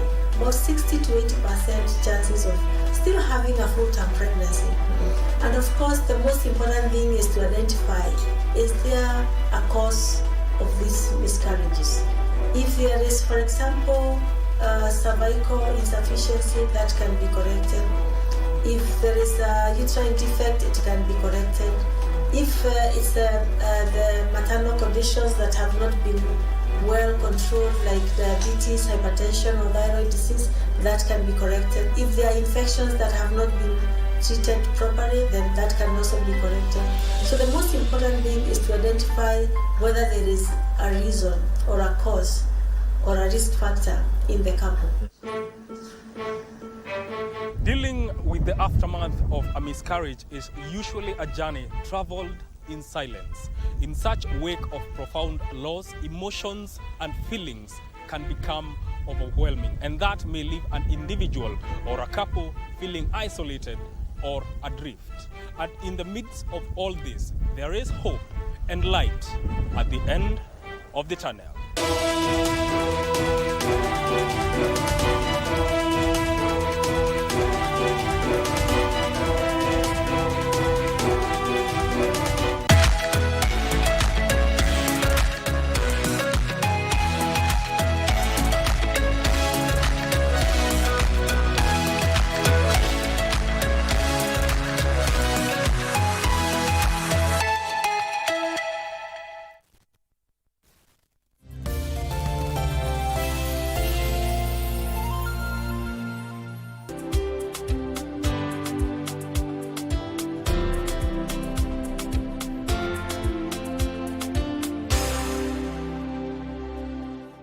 Mtazamaji, tumekuandalia taarifa zinazogonga vichwa vya vyombo vya habari kutoka hapa jijini Nairobi na pia mashinani. Wanahabari zaidi ya ubora wao wako ange kukuletea habari pindi zinapochipuka kutoka pembe zote za Kenya.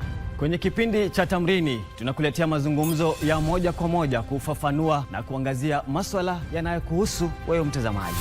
Kumbuka, taarifa yenye thamani daima hupokewa kwa amani. Hivyo basi usikose kuungana nasi kila siku ya wiki. Tukupakulie na tukutaarifu taarifa yenye mnato kwenye runinga unayoienzi.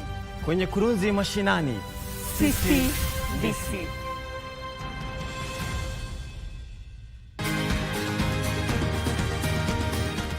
Thank you for joining us on Healthy Living. Stay connected to Voice of America at voanews.com. A look at your kidneys and how they impact your health.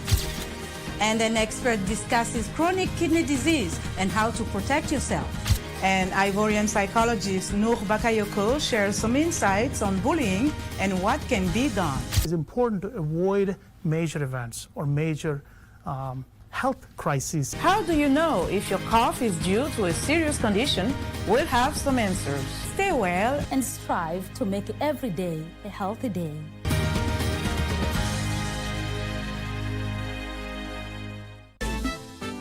Class, I hope you've given her a warm welcome. This is Magdalene Chepkoech. She's our new student. They have mwalimu hata wamenitengenezea simu. Kinyanjui, are you sure you know all those things? Who do you think you are talking to? Kenyadu's online shop will bring it to her.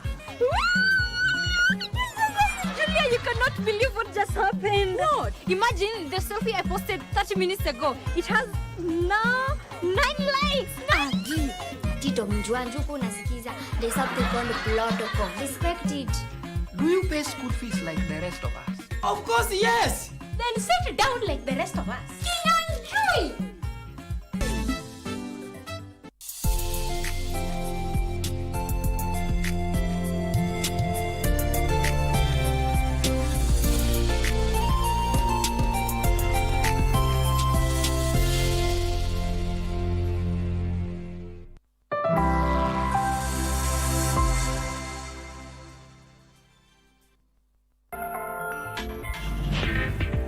Data gathered by your car can be useful to us, though. It can help us get from A